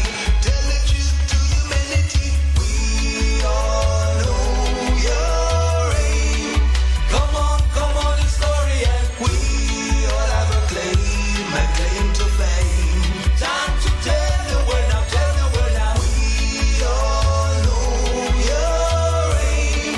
Come on, the story, and we all have a claim to fame. Yeah, Metamorphosis continuing, moving into Alkibu land. Our story, Kimit, which is what they should have taught us in high school and basic school and primary school. Instead, we get confused with Cumberlos and King James and King George and Joan of Arc and all of these white people running around in Europe. And so we miss the point from a very early age, and it's very difficult to get the point after, because things can become like cement, you know. And you know, when cement hardens, it's a hard thing to pull up, you know. So the foundation of our learning between ages 0 to 5, because now the cement is poured in and it's set. Anything you get after that now rests upon that cement foundation. So even when you become academically bright, it is upon the foundation that has been planted, and oftentimes with a whole heap of folly in it. Plenty folly. Nonsense rhymes, nonsense syllables, absurd memories, just weird things. And that fills up the computer. First 5 years, the first 1,000 days, they begin to speak about it now, of a child's life. The father should never leave. All fathers should be bonded to the mother for the first 1,000 days of the child's life. Yeah, bonded. And that child must be a different child, because the vibration of the father and the mother is what would put the stability in that child.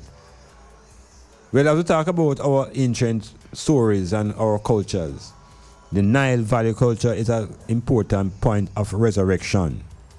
Nile Valley. When you hear about the people them lose them culture, and the African culture, we have to zero in on a specific culture that is African. And we have to look at the historical space and what is relevant, and it is the Nile Valley culture that is the door opener. So everybody should just run, go look up Nile Valley culture and adopt that culture, and you'll be surprised the results that come into your own life through your new way of thinking. Nile Valley culture. In Nile Valley culture, you learn about the pyramids, and you learn about the god kings and who the European call pharaohs. We learn about the power of the queens. And I just want to touch on 2 of the queens of that time and how they have been maligned and how they have been used to send us in the wrong direction, literally. Because the Europeans only see males, you know. They are what you call a male-dominated society. They don't really check female as an important ingredient more than probably just provide domestic duties and be a slave. It is written in their literature that the woman is supposed to be a helpmeet. Now in ancient Africa and ancient Egypt, no woman was no helpmeet, because we're going to talk about the queens and heads of state of government. No helpmeet can become a head of state. So you see the whole different orientation. I want to respond to Jojo on the board. I'm saying that Jamaican is an ethnicity. It's not a racial group. Do I get it right? I'm saying Jamaica is not a racial group, but an ethnic group. No, he passed on a definition earlier about what ethnicity is. So how do we deal with the racial element of the people who are born here? Because I would go further and say that Jamaican is nothing ethnic about Jamaican. It almost comes down to an attitude, a mentality. You can sum up the mentality by little about Talawa. And small axe chop down big tree. It's like we have a fearlessness about us as Jamaican people. And that's what a lot of people around the world find fascinating. But that daringness comes out of the struggle, a resistance struggle. And so the Jamaican is, I would say, beyond an ethnic group, because it's a behavior. Yeah, it could be considered a way of being. The language is critical to define the Jamaican, and the language that has been influenced by Rastafari has significantly influenced what a Jamaican sound like. But referring a little bit now to the ancient history, that is ours, history of ancient Egypt. And there are two queens that I want to make mention of. And we don't get the story of what happened to them. There is Cleopatra, well, in my early years I thought it was Elizabeth Taylor. I thought it was a white woman, because that's who was projected by Hollywood. And there is a queen called Sheba. Now, these are two important figures in black history, African history. The same with the European, them hug up Joan of Arc and Queen Elizabeth and all of these people. We have our queens. Sheba. Let's begin with Cleopatra. We know about Cleopatra because primarily she was integral in the Romans' invasion of Egypt. And she was a prize to be captured by Julius Caesar, Mark Antony, and these guys fighting for the black woman. And so we hear about Sheba in that context. Hear about Cleopatra rather in that context. Then we introduce to Sheba. And Sheba now is put against Solomon. So it's like Cleopatra versus Rome. And now we have Sheba versus, I'm calling Europe, because Solomon, whether we want to acknowledge it or not, is no great king of Africa. And Solomon was never a great king anywhere in Africa. Sheba was a queen. So was Cleopatra. But the Europeans, in writing their story, project these kings as heroes. So we boost up Caesar and we boost up Solomon, to the detriment of our African queens. We hear that Solomon seduced Sheba. So we hear say him impregnate her. But they don't tell us what happened to her when she went back to Egypt. Pregnant. How is that possible? For the queen to return to Egypt pregnant, the head of state. Not like that, brethren. I don't see no evidence of that coming from Egyptian history. This is coming from the Hebrew version of what happened. And we have to revisit these stories that put our queens in its negative light and project these Europeans as our heroes. We are told that black people generally were slaves in Egypt. We are given the impression that the Israelis were slaves and that they built the pyramids. No slave can build a pyramid. A pyramid is a work of science and architecture. So, we are aware of the works of the Egyptian army and the number of years these armies spent in constructing those pyramids. So there's no magic that has put these constructions on the earth. It's really the intelligence and the mentality of black people. And we must respect our queens and our kings within that context. Metamorphosis. Africa had great kings and queens, you should know. Search your history, it will show. If you know not from whence you came, you are doomed to live in shame. Great kings of Africa, rulers all about. They were mighty, brave and strong, tore every barrier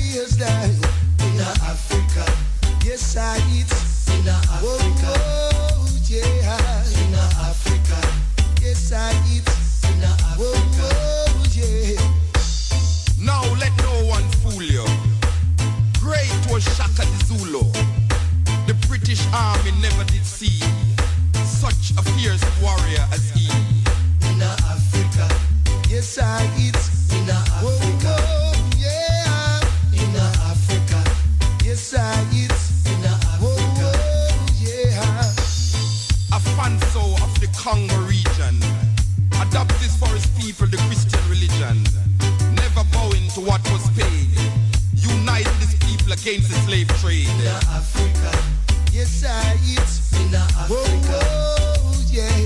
In Africa, yes I it's in Africa, oh yeah. Akhenaten, the first man, to tell that the God is one, carved the theology that men could see, that the Almighty was no mystery. In Africa, yes I it's in Africa, oh yeah. In Africa, oh yes.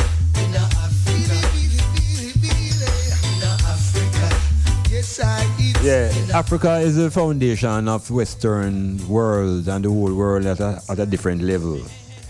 And it was in Africa, in ancient Egypt, that the Greeks, who are considered to be the foundation of Western democracy and Western education, that's where all these little men used to go and study at the feet of the great Egyptian scholars.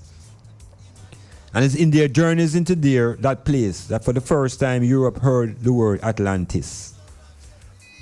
Yeah, it's the first time that word come out is when Plato went into ancient Egypt as part of his studies and came upon writings and listenings to man talk about history of ancient Egypt. There's this Greek, this Athenian philosopher, his name is Solon. And Solon is the one who went into ancient Egypt and was given the information that the ancient Egyptians knew about a civilization long before they even emerged as children, and that the civilization was advanced to them, that the civilization helped bring them the technology that they would eventually be able to build all of these sphinx and pyramids. So the ancient Egyptians spoke about a civilization called Atlantis. The Europeans grab onto it, and they've done so much research on Atlantis that they presented Atlantis to black people now as a fiction. They present it to us as a fiction and as something that is within the land of fables. And it's by checking the globe, other cultures like the Mayas and the Olmecs, that they begin to realize that these people also have Atlantis in their mythologies. So it wasn't just the Egyptians who informed the Greeks about Atlantis. The Olmecs in Mesoamerica also knew about the Atlanteans. So we as black people today must take up that research. We must move into that direction to establish Atlantis as fact or fiction. Because they already have us scammed that the Garden of Eden is fact. They've already have us scammed that there were rivers coming out of Eden and all this type of stuff, and there was a place named so. I am saying that is a deception. There is no evidence of anything to meet up with that type of mythology. But you see Atlantis is a real historical, cultural space. Even within the Atlantic Ocean, on the floor of the ocean, they have uncovered pyramids that are larger than the pyramids in Egypt. So we around this region here, in this Caribbean, Atlantic region, we have a history that can connect us to the Atlantic experience. This is the Antilles. We don't live in no Caribbean. This has always been the Antilles, the greater and the lesser Antilles. This is a region that has the Bermuda Triangle. This is a region that has the Sargasso Sea. This is a region that has a whole heap of powerful forces. So when we're trying to speak about ourselves as a people, it's not just the African continent. We have to see ourselves globally. Ivan Van Sertima did the research to take us 20,000 years before Christ in this region. 20,000 years before the Christian era, black people were in this region that is called the Antilles. The Egyptians have sailed here. The Mayas have been here. Black culture, the pyramid culture is what we know. So every time we speak about Egypt, it's not just about Egypt. It's about the pyramid culture that is global. And when we talk about Egypt specifically, we are dismissing the mythologies of Moses. There are mythologies from the birth to the death of Moses. It's all mythology. The Egyptians have no history of anybody named Moses. The Egyptians have no history of any exodus. What probably happened is that there was a caravan, a small amount of people, and these people were not black people coming out of Africa. These were Hebrews who were residents there for generations. They were on the way out. And so they go. But to take them out, the writers had to remove African people from the narrative. And so we hear about a struggle now between Moses and Pharaoh. And Moses represents all of Europe. Moses represents white culture. Moses comes to dominate African people by removing their gods and goddesses. And they've used the image of Moses to be a lawgiver to black people. That we now think that it is Moses' laws that we must be governed by. And the first law of Moses is the wickedest one. The first law of Moses tells the black people that we should no longer respect our gods and goddesses. We must now ignore our gods and goddesses and bow down to this jealous God. It is this jealousy that is driving us insane. Because jealousy is the first door to bad mind. Yeah. The next step is envy. The next step is wrath. Next step is grudgefulness. They're called the 7 poisons. They're called the 7 deadly sins. Led by jealousy. So it ain't no good virtue. It ain't no nothing to embrace. Yet, the God of Moses is a jealous God. Wake up.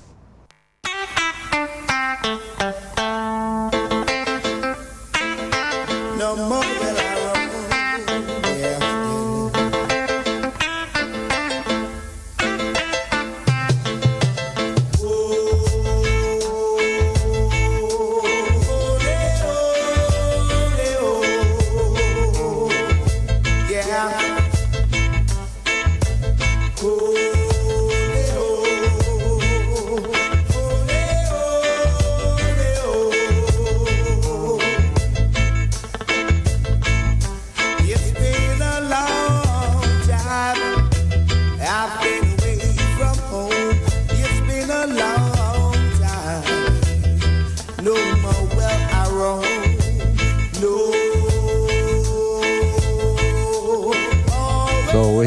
Tris.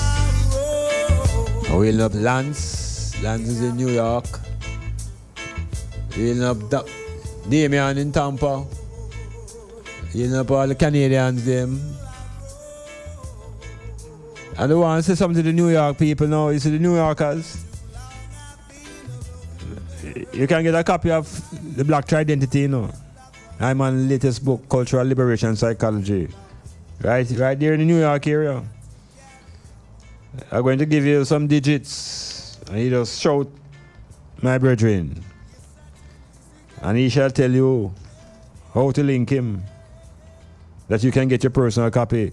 I want you to take down this number, 718-566-8987. 718-566-8989. I'll soon tell you. But the virgin is Vava. So you say when you check him, right, 8989. So remember one more time, 718-566-8989. Just check Vava. And him can tell you how to get a copy of Cultural Liberation Psychology, The Black Tridentity, Me, I, and the Self by Dr. Iman Blak. It's the Black Bible for the 21st century. So hold your copy, yeah? So just check him out. Yeah, so it's healing up all the ones and ones who are tuned in to the Metamorphosis. And we hope that you're thinking it through. Yes. So long, and still I have to carry on. I'm coming home. No more will I roam.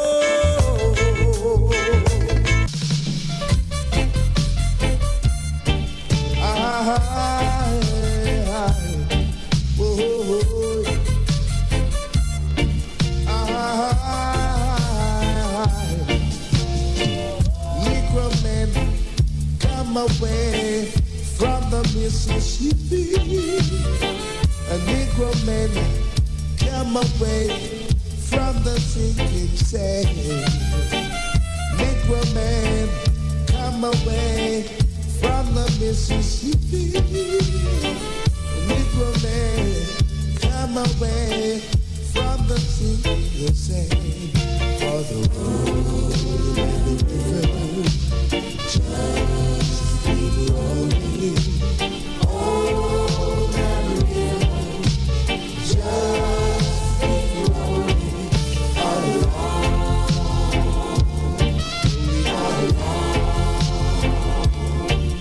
Yes, the road and the river just keep rolling. Oh, that river just keep rolling all along.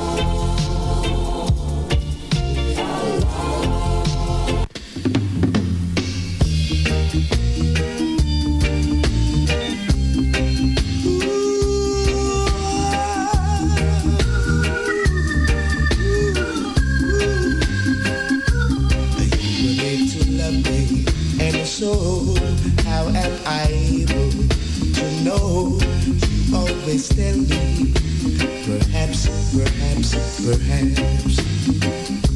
A million times I've asked you, and then I ask you over again. You only answer, perhaps, perhaps, perhaps. If you can make your mind up, we'll never get started. And I don't want to wind up being part of broken hearted. So if you really love me, say yes. But if you don't, dear, confess. And please don't tell me, perhaps, perhaps, perhaps. Well, perhaps, yeah, yeah. Oh, yeah. That's why you can't say to me.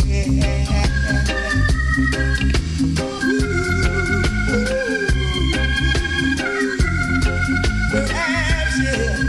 Oh, a million times I've asked you, and then I ask you over again. You only answer, perhaps, perhaps, perhaps. If you can't make your mind up, we'll never get started. And I don't want to wind up big part of broken hearted. So if you really love me, say yes. But if you don't, confess. And please don't tell me, perhaps, perhaps, perhaps. Yeah. Perhaps, yeah. Oh, yeah. No, the identity crisis that I speak of is intense because of the character Moses now and that story. We have people calling themselves now Hebrews and Hebrew Israelites and a whole heap of things that is all grounded into this mythology around a man who themselves cross a Red Sea with a stick up the Red Sea. Him go up on a mountain and lick up something and talk to a cloud and come back with laws and have the whole of it perplexed as a people, as a youth. All this one man going to write about a beginning and then write about the end of the world with Noah and then write about the restart of the world. One man. And we think that all of this is possible. He writes about the beginning and he writes about the Exodus and he writes and dead when he was 80 years old. So all of these things are not possible. We have to get practical and begin to think about these things carefully, because stories are stories, but history, if it's a reality, it must fit into the practicality of science and technology. So when a man goes on a mountain and have a conversation with an entity that him call God in the sky, and him alone up there, who records it? Who documents that? These things are fantasy. So the books written by this character are mythical. And I'm saying Moses is a mythical character. The characters in the Bible generally are mythical. None of these people die and you can't find a grave. There's no gravestone of anybody in the Bible who died. There's no history of any records. You can find the memorial of the Egyptian kings. You can find their sarcophaguses. You can find all sorts of remnants. But there's nobody in the Bible who dead who you can find in the remnants. Not even a stone. No memorial, nothing. And it leads me to wonder now if those characters that we read about were real people. We hear about a man get raised from the dead, Lazarus. So, is he still alive? Because he was raised from the dead. Did he die again? How could he die again if he was raised from the dead? We don't ask these questions, we don't think it through because we are told that if you think too much, you'll go mad. Well, it is a madness that we need to reach. Not insanity, no. Madness. Because when you reach a state of madness in your thoughts, you can think outside of structured frames that has been established and still hold on to your identity. But that's a crucial thing, you know, knowing your identity. Once you hold that, you can think anything you want. You can experiment in your thoughts. They tell you, say you mustn't do that because that's a sin. It's a liberation time. And the globe is determined that rulers are determining that they will have their way. And black people must decide what is the way that they will determine. Because it can't just be follow fashion anymore. Things getting too serious. Self-determination. Destiny. If I question those things, who believe that destiny is predestined? And we're just walking through some sort of something set in advance and we're just going through. I mean, that, you know. I'm a director in the play. I will not be just directed. And anybody who directs must tell me about the script, who write the script, and who benefits from that type of script writing. Metamorphosis.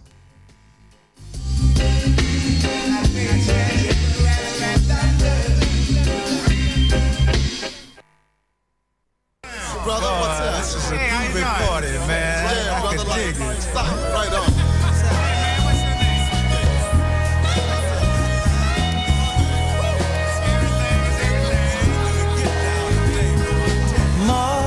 Mother, there's too many of you crying.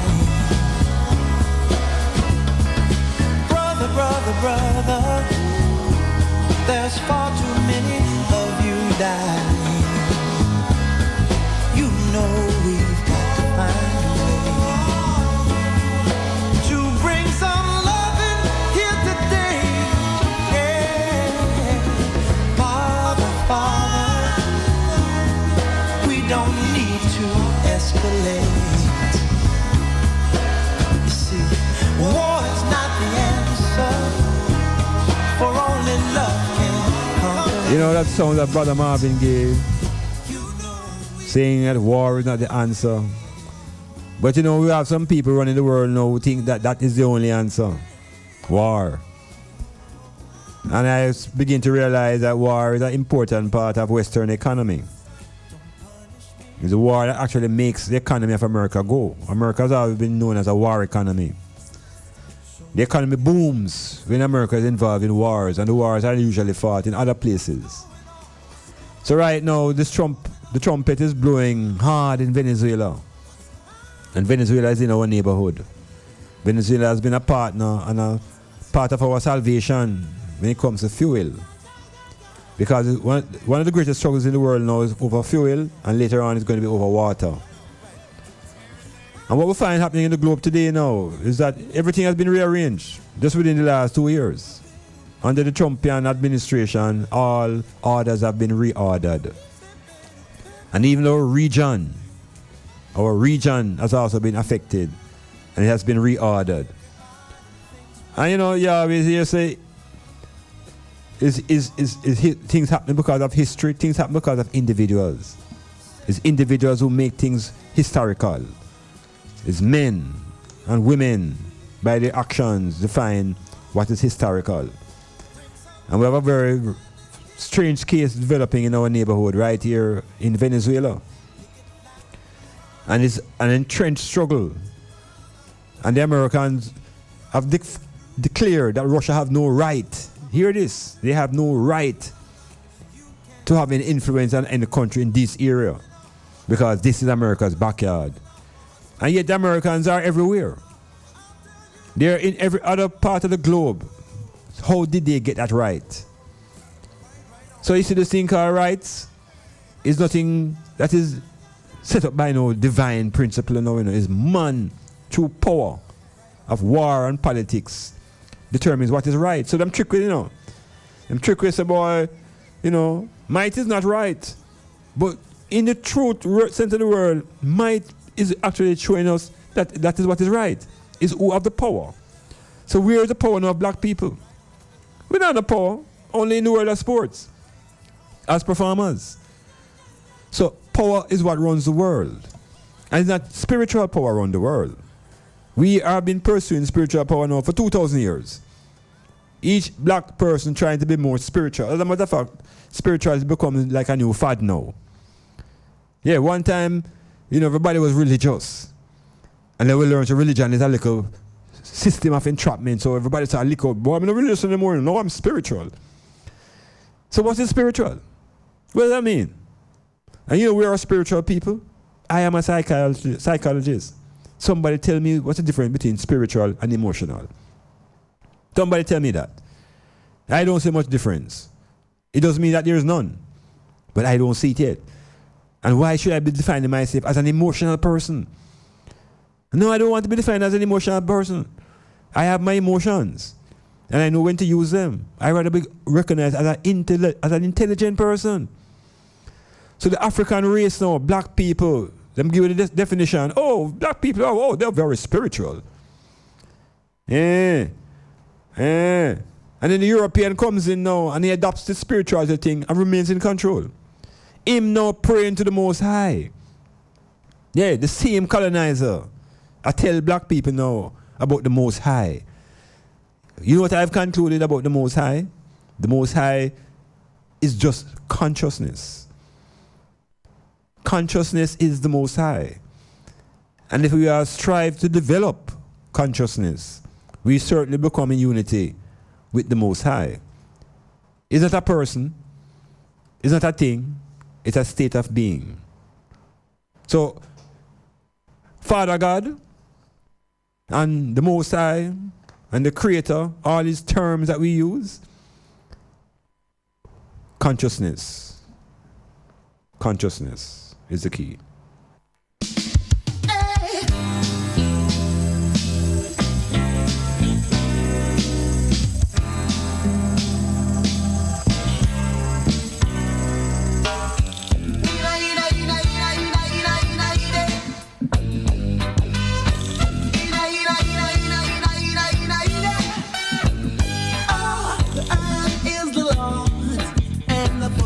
Thereof now gave man his love and they rewarded with violence.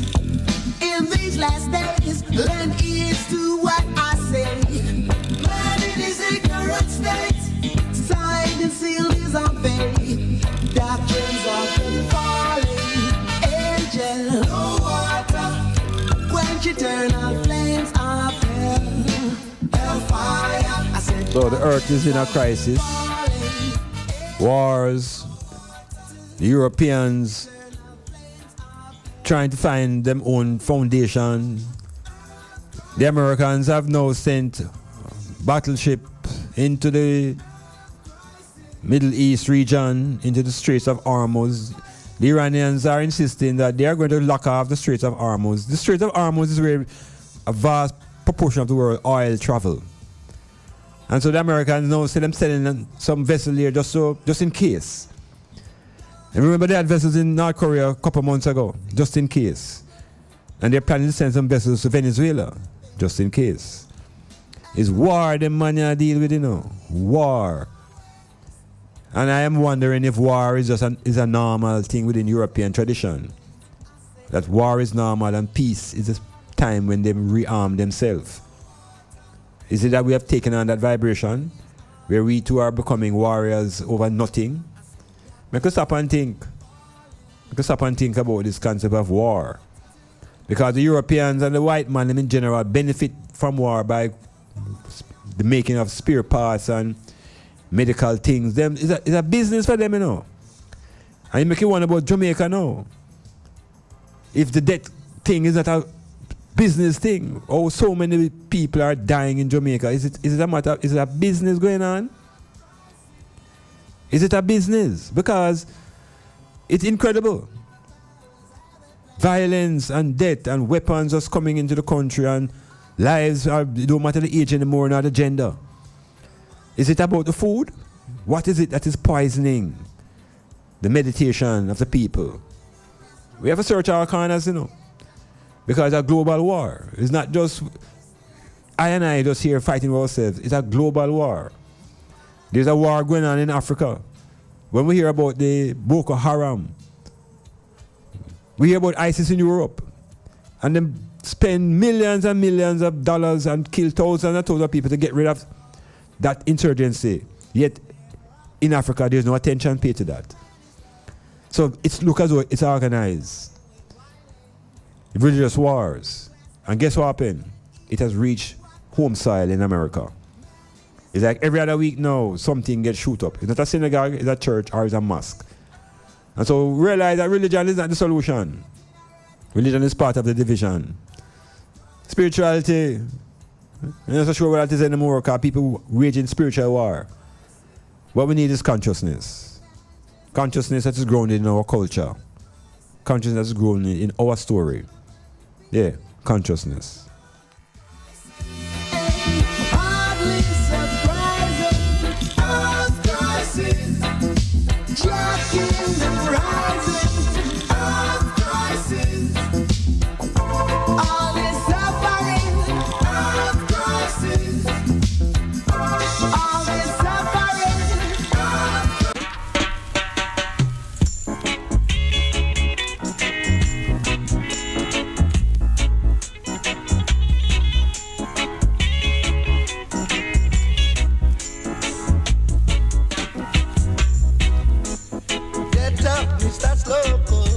You're moving much too slow.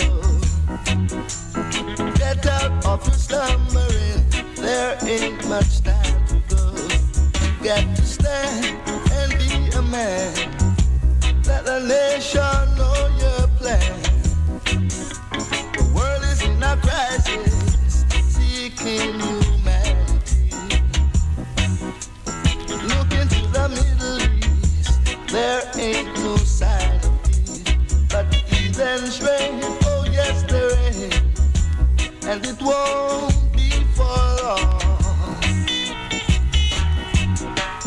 Get up, start slow coach, welcome the morning sun, and try to do some good work, there's plenty to be done, like giving praises unto the King, see the joys that love can bring.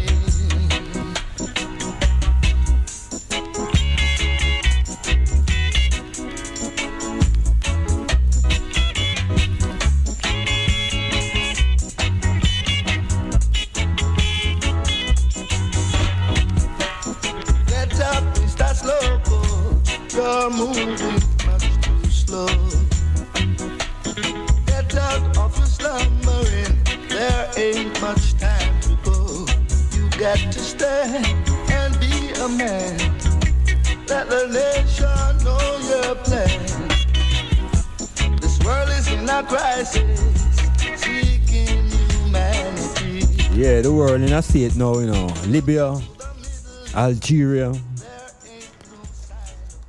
Sudan, Yemen, Iraq.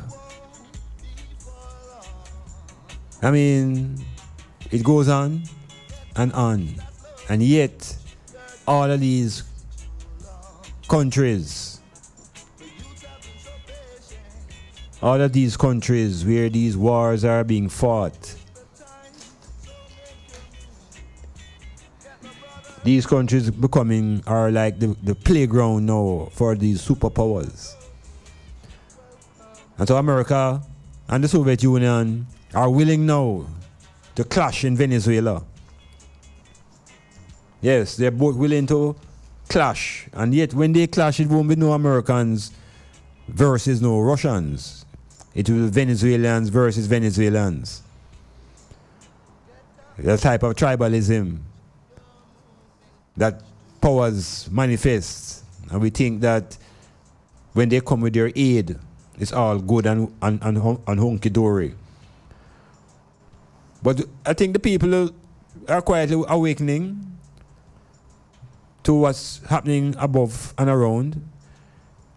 And they tell you that for success as black people, globally, the most successful places in the world are in the north. And they tell you that north is up and south is down. They also tell you that heaven is above and hell is below. So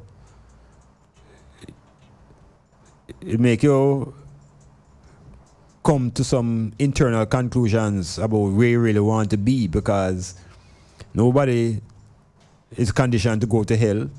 Everybody wants to go to heaven, and apparently everybody wants to move up. North becomes up and south becomes down. And it's just by coincidence I assume that north is where the white people live and south is where the black people live. And yet south is down. But you know that there's a great river that runs through Africa. The greatest river in the world is the River Nile. And the River Nile flows to the north from the south. So it's one of the few rivers that flow up, if you know what I mean. Because if north is up and south is down, then obviously the River Nile is flowing up. But can a river flow up? Can it? Bigger moving, kill this track. Listen to me now, brother. They tell us everything. They tell us what is beautiful, what is ugly, what is male, what is female. They tell us what is up and what is down. They tell us everything. They even tell us what we name. When will we begin to identify for our own selves? It don't have to be either or either. We have to break out of that binary thinking and recognize that it can be neither. The power of three. Keep the Trinity in the mind, in your thoughts. It's either, either, or neither. It's forward, backward, or neutral. The concept of three permeates our environment, and we have to begin to recognize that Trinitarian force and use it to liberate ourselves.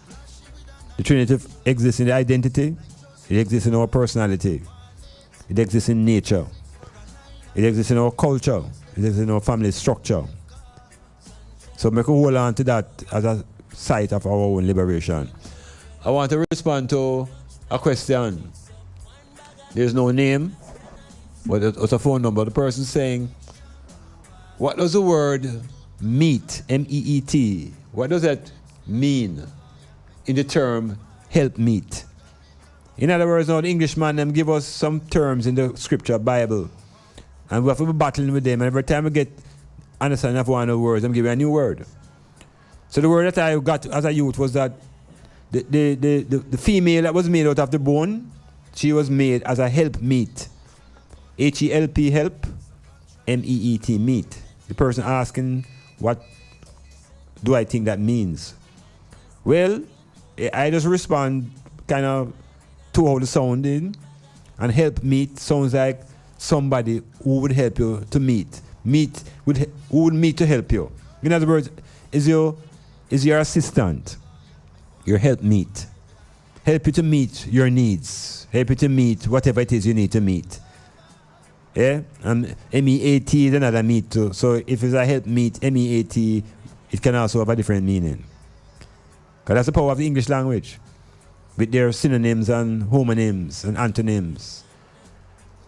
Yeah, help meet. Maybe it's M-E-A-T. Alright, sir. Yes, sir.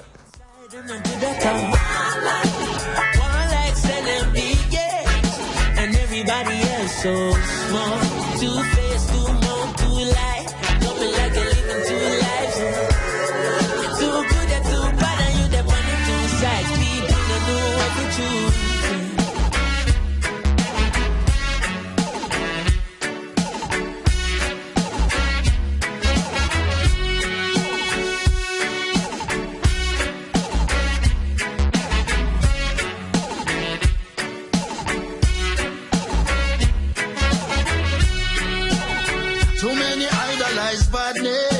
and slackness. Island in the sun just falling in a darkness. One love and one heart where the heart there. Nowadays you must be heartless. In the morning, no one bag of pizza. Contradiction is global. Contradiction is global. Contradiction is global. There are some things happening on the local scene that hard to ignore. The ministries are being exposed, and the Ministry of National Security have some very serious things to contend with. I will make a recommendation because we hear that Mobile Reserve Unit has been disbanded as a reaction to what has unfolded in Spanish Town with policemen and in cars who unmarked car and guns and license plate and whole heap of things will come out of the movies unfolded in Spanish Town.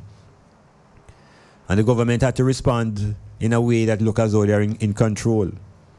And at the first time, any unit will be disbanded and given a new name. But I want to make a recommendation to this whole thing because a chance for reorganization, not just of the Jamaica Constabulary Force, but of the structure of governance. Because I'm always saying that Jamaica have a structural problem more than a people personality problem. I don't think the people here are born thief and crooked. But the environment and the structures left by the British encourage you to thief and pilfer without being caught. And so the nature of the human being is to probably travel along the line of least amount of resistance. And so that's what the type of behavior. So hear what I'm saying now. Policing seems to be an issue. And I think after 55 years of being politically independent in name, we are not secure in our own ways yet. We're not being able to even guarantee our own security, much less our economic viability. Jamaica have four regions identified through the Ministry of Education, through the Ministry of Health, through JFF, through other organizations, 4 regions. There's Kingston and St. Andrew. There is the Northeast, which is from St. Thomas down to Trelawney. There is Western Jamaica, which is from Trelawney round to St. Elizabeth. And there is South Central, St. Elizabeth up to St. Catherine. The violence that started to move when Tivoli was broken down. When Tivoli was invaded, all of the thing them spill loose. Everybody scatter. And from that time to this time, there's been a movement of what you call gunmen. Every time the police go a certain place, they move. It got to a point where everything got settled in Western Jamaica. And that became the hotbed. Town gets soft as it relates to violence. In this present moment that I speak, the government has had to declare another state of emergency, this time in 3 parishes, Western parishes. What could be useful is that these regions, like Western Jamaica, need a commissioner of police for itself. Each region need a commissioner. The country can't run anymore from this centralized position. Jamaica too complicated, too sophisticated, too advanced to be operating like the 1950s. There should be a center, there should be a police commissioner in Western Jamaica, one for Kassafa, one for Northeast Jamaica, one for South Central. 4 police commissioners. And that these commissioners will focus on them region. Don't try and see the problem in the whole island. Focus on your own region. And in each region too, you need that military post established. I think the problem in Jamaica is structural more than thief and personal. It's structural. We have to decentralize what the British left. You can't run Port Antonio from town. The regions need some level of political autonomy. And as I talk about this region, now that the elections is over and settled in Portland, the agenda must be singular. And I'm proposing that single agenda must be health. And that the first project that must be established and completed by this new MP must be the hospital. There must be a concerted effort by both of the persons who represent Portland to give Portland a world-class, first world hospital. I remember in early 80s, people would leave Marnby Hospital to come to Portland Hospital for service. My children were born in Portland Hospital, and I didn't have to go up there and pay much attention. Now, everybody leaves Port Antonio. There's nothing in Buffby. People ended up all in St. Anne's Bay looking for service. So the priority for Portland is not road. Don't make them fool you. The priority is health. Health comes with a upgraded, top-of-the-line hospital system with properly equipped ambulances, x-ray machine, first world. So when the people them coming now as tourists, them can afford to get sick. I know enough of them woulda want we gone. I know them woulda want me gone. Sit down every day and I wish we harm. All right, Bonnie in Port Morant. We're glad that the signal is up again and running Size FM, licking out loud sounds in St. Thomas. So, hear up all the St. Thomasonians, people from Bogo country. Powers. Your farm and gone in and you let this people mean your harm. You can't tell what a friend is. Grudge you for your paper, scorn you for your pennies. When you not see me gone, forget replenish. Back up in the morning, can't forget the message, no. Avocado, she feel for me, Senny. Yeah, man, banana is sweet to she belly. Jeez, I want make life sweet, so like a jelly. Climb feet, it hard, can't easy, so forget it. Sang the pan the radio, video pan the telly. Loving on me heart, me a spread the catchy medi. People, oh people, expectation.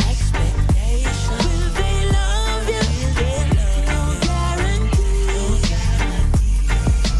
People, oh people, salvation. Need salvation. Will they save you? No guarantee. Ain't no guarantee. Some no like how you live, want to carry you go court. Some will burn every bridge and still I look for support. You know, people have always been arguing and questioning and reasoning, what is the purpose of government? Why do people need government? Why people don't just hold them own corners and do their own thing and everybody does depend on them own?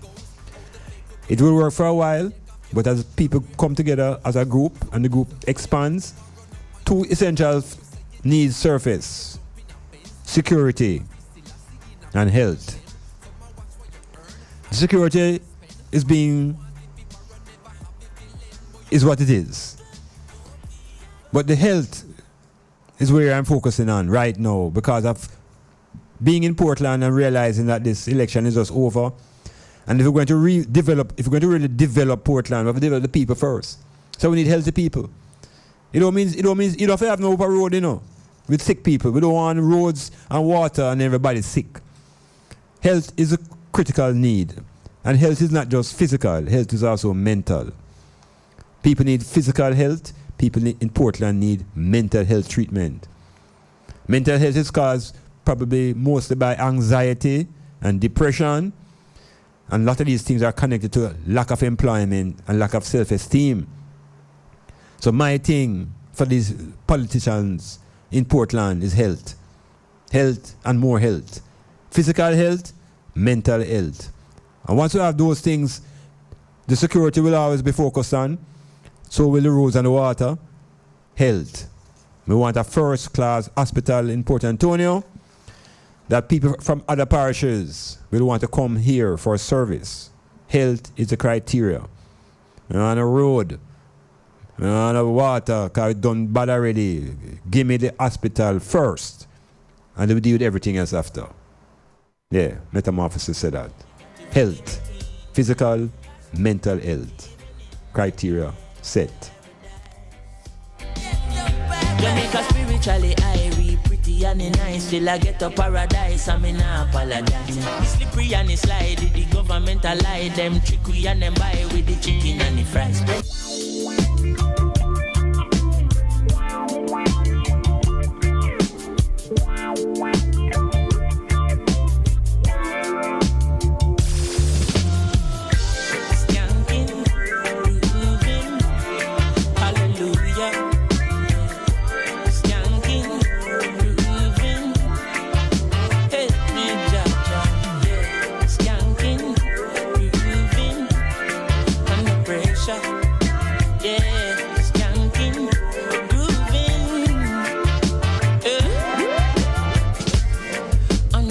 pressures of your life and it tough. No stay down, mama, time for the comments are coming in fast and furious. Here we go again now. Virgin said, or the person said, according to the Bible, Solomon had locks. Was he a European? What kind of locks he had? And Israelites who wore locks too, even up to the time of New Testament.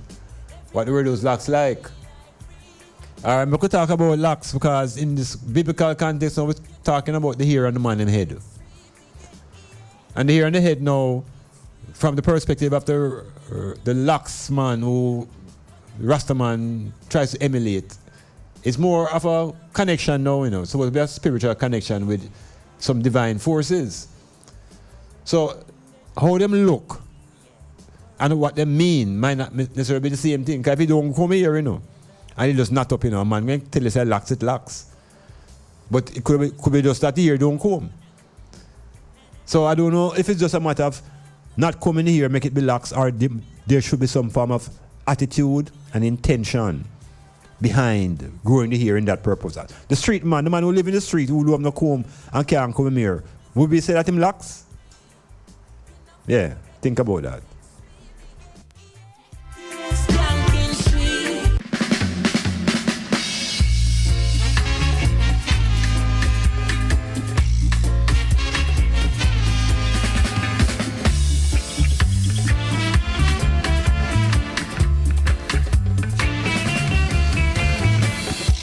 Do you know social living is the best?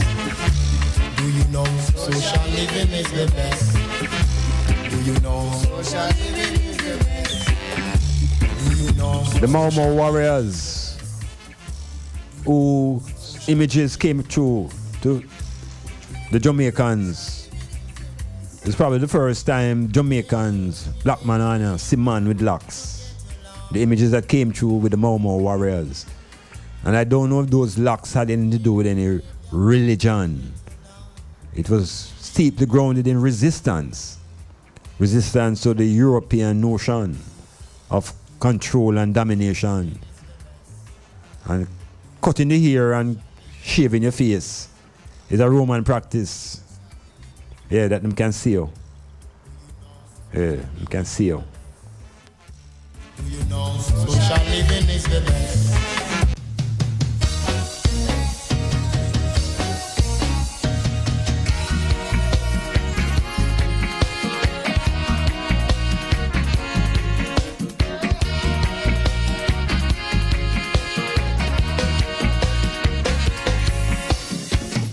So remember, all highs is unlost. So remember, all highs is unlost. Let's move constructively. Be at the right place at the right time. Yeah, so we're just going to go to this metamorphosis again with a really question again to the Rastafari and the whole notion of I see myself as citizen? Because citizens have responsibilities and duties. And if we're not citizens, how do we demand services while we pay taxes? It's something to think about.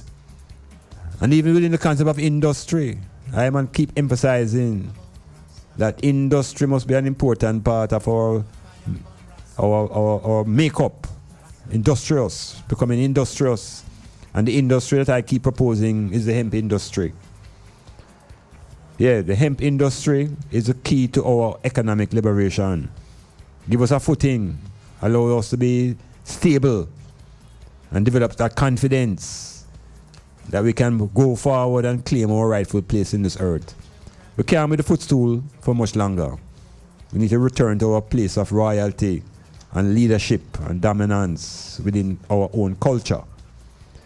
We have to transform the female from bitches and hoes and help them to resurrect themselves to be queens and empresses. And the man, look at you, them who call themselves dog and puppy and all them kind of things, they must resurrect themselves into the state of being lions and kings, emperors and leaders. But all that is talk unless you can influence your own self. Metamorphosis.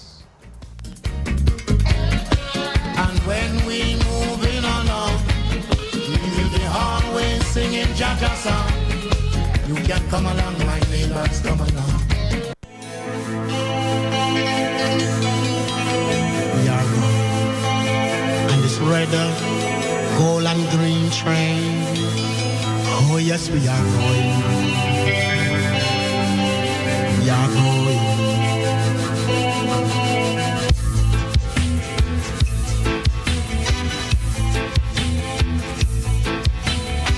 Are you a citizen of Jamaica? Do we have a nation here? What is a Jamaican? Who is a Jamaican?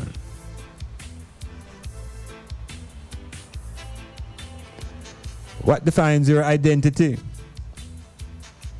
Your gender, your sex, your name. What defines your personality?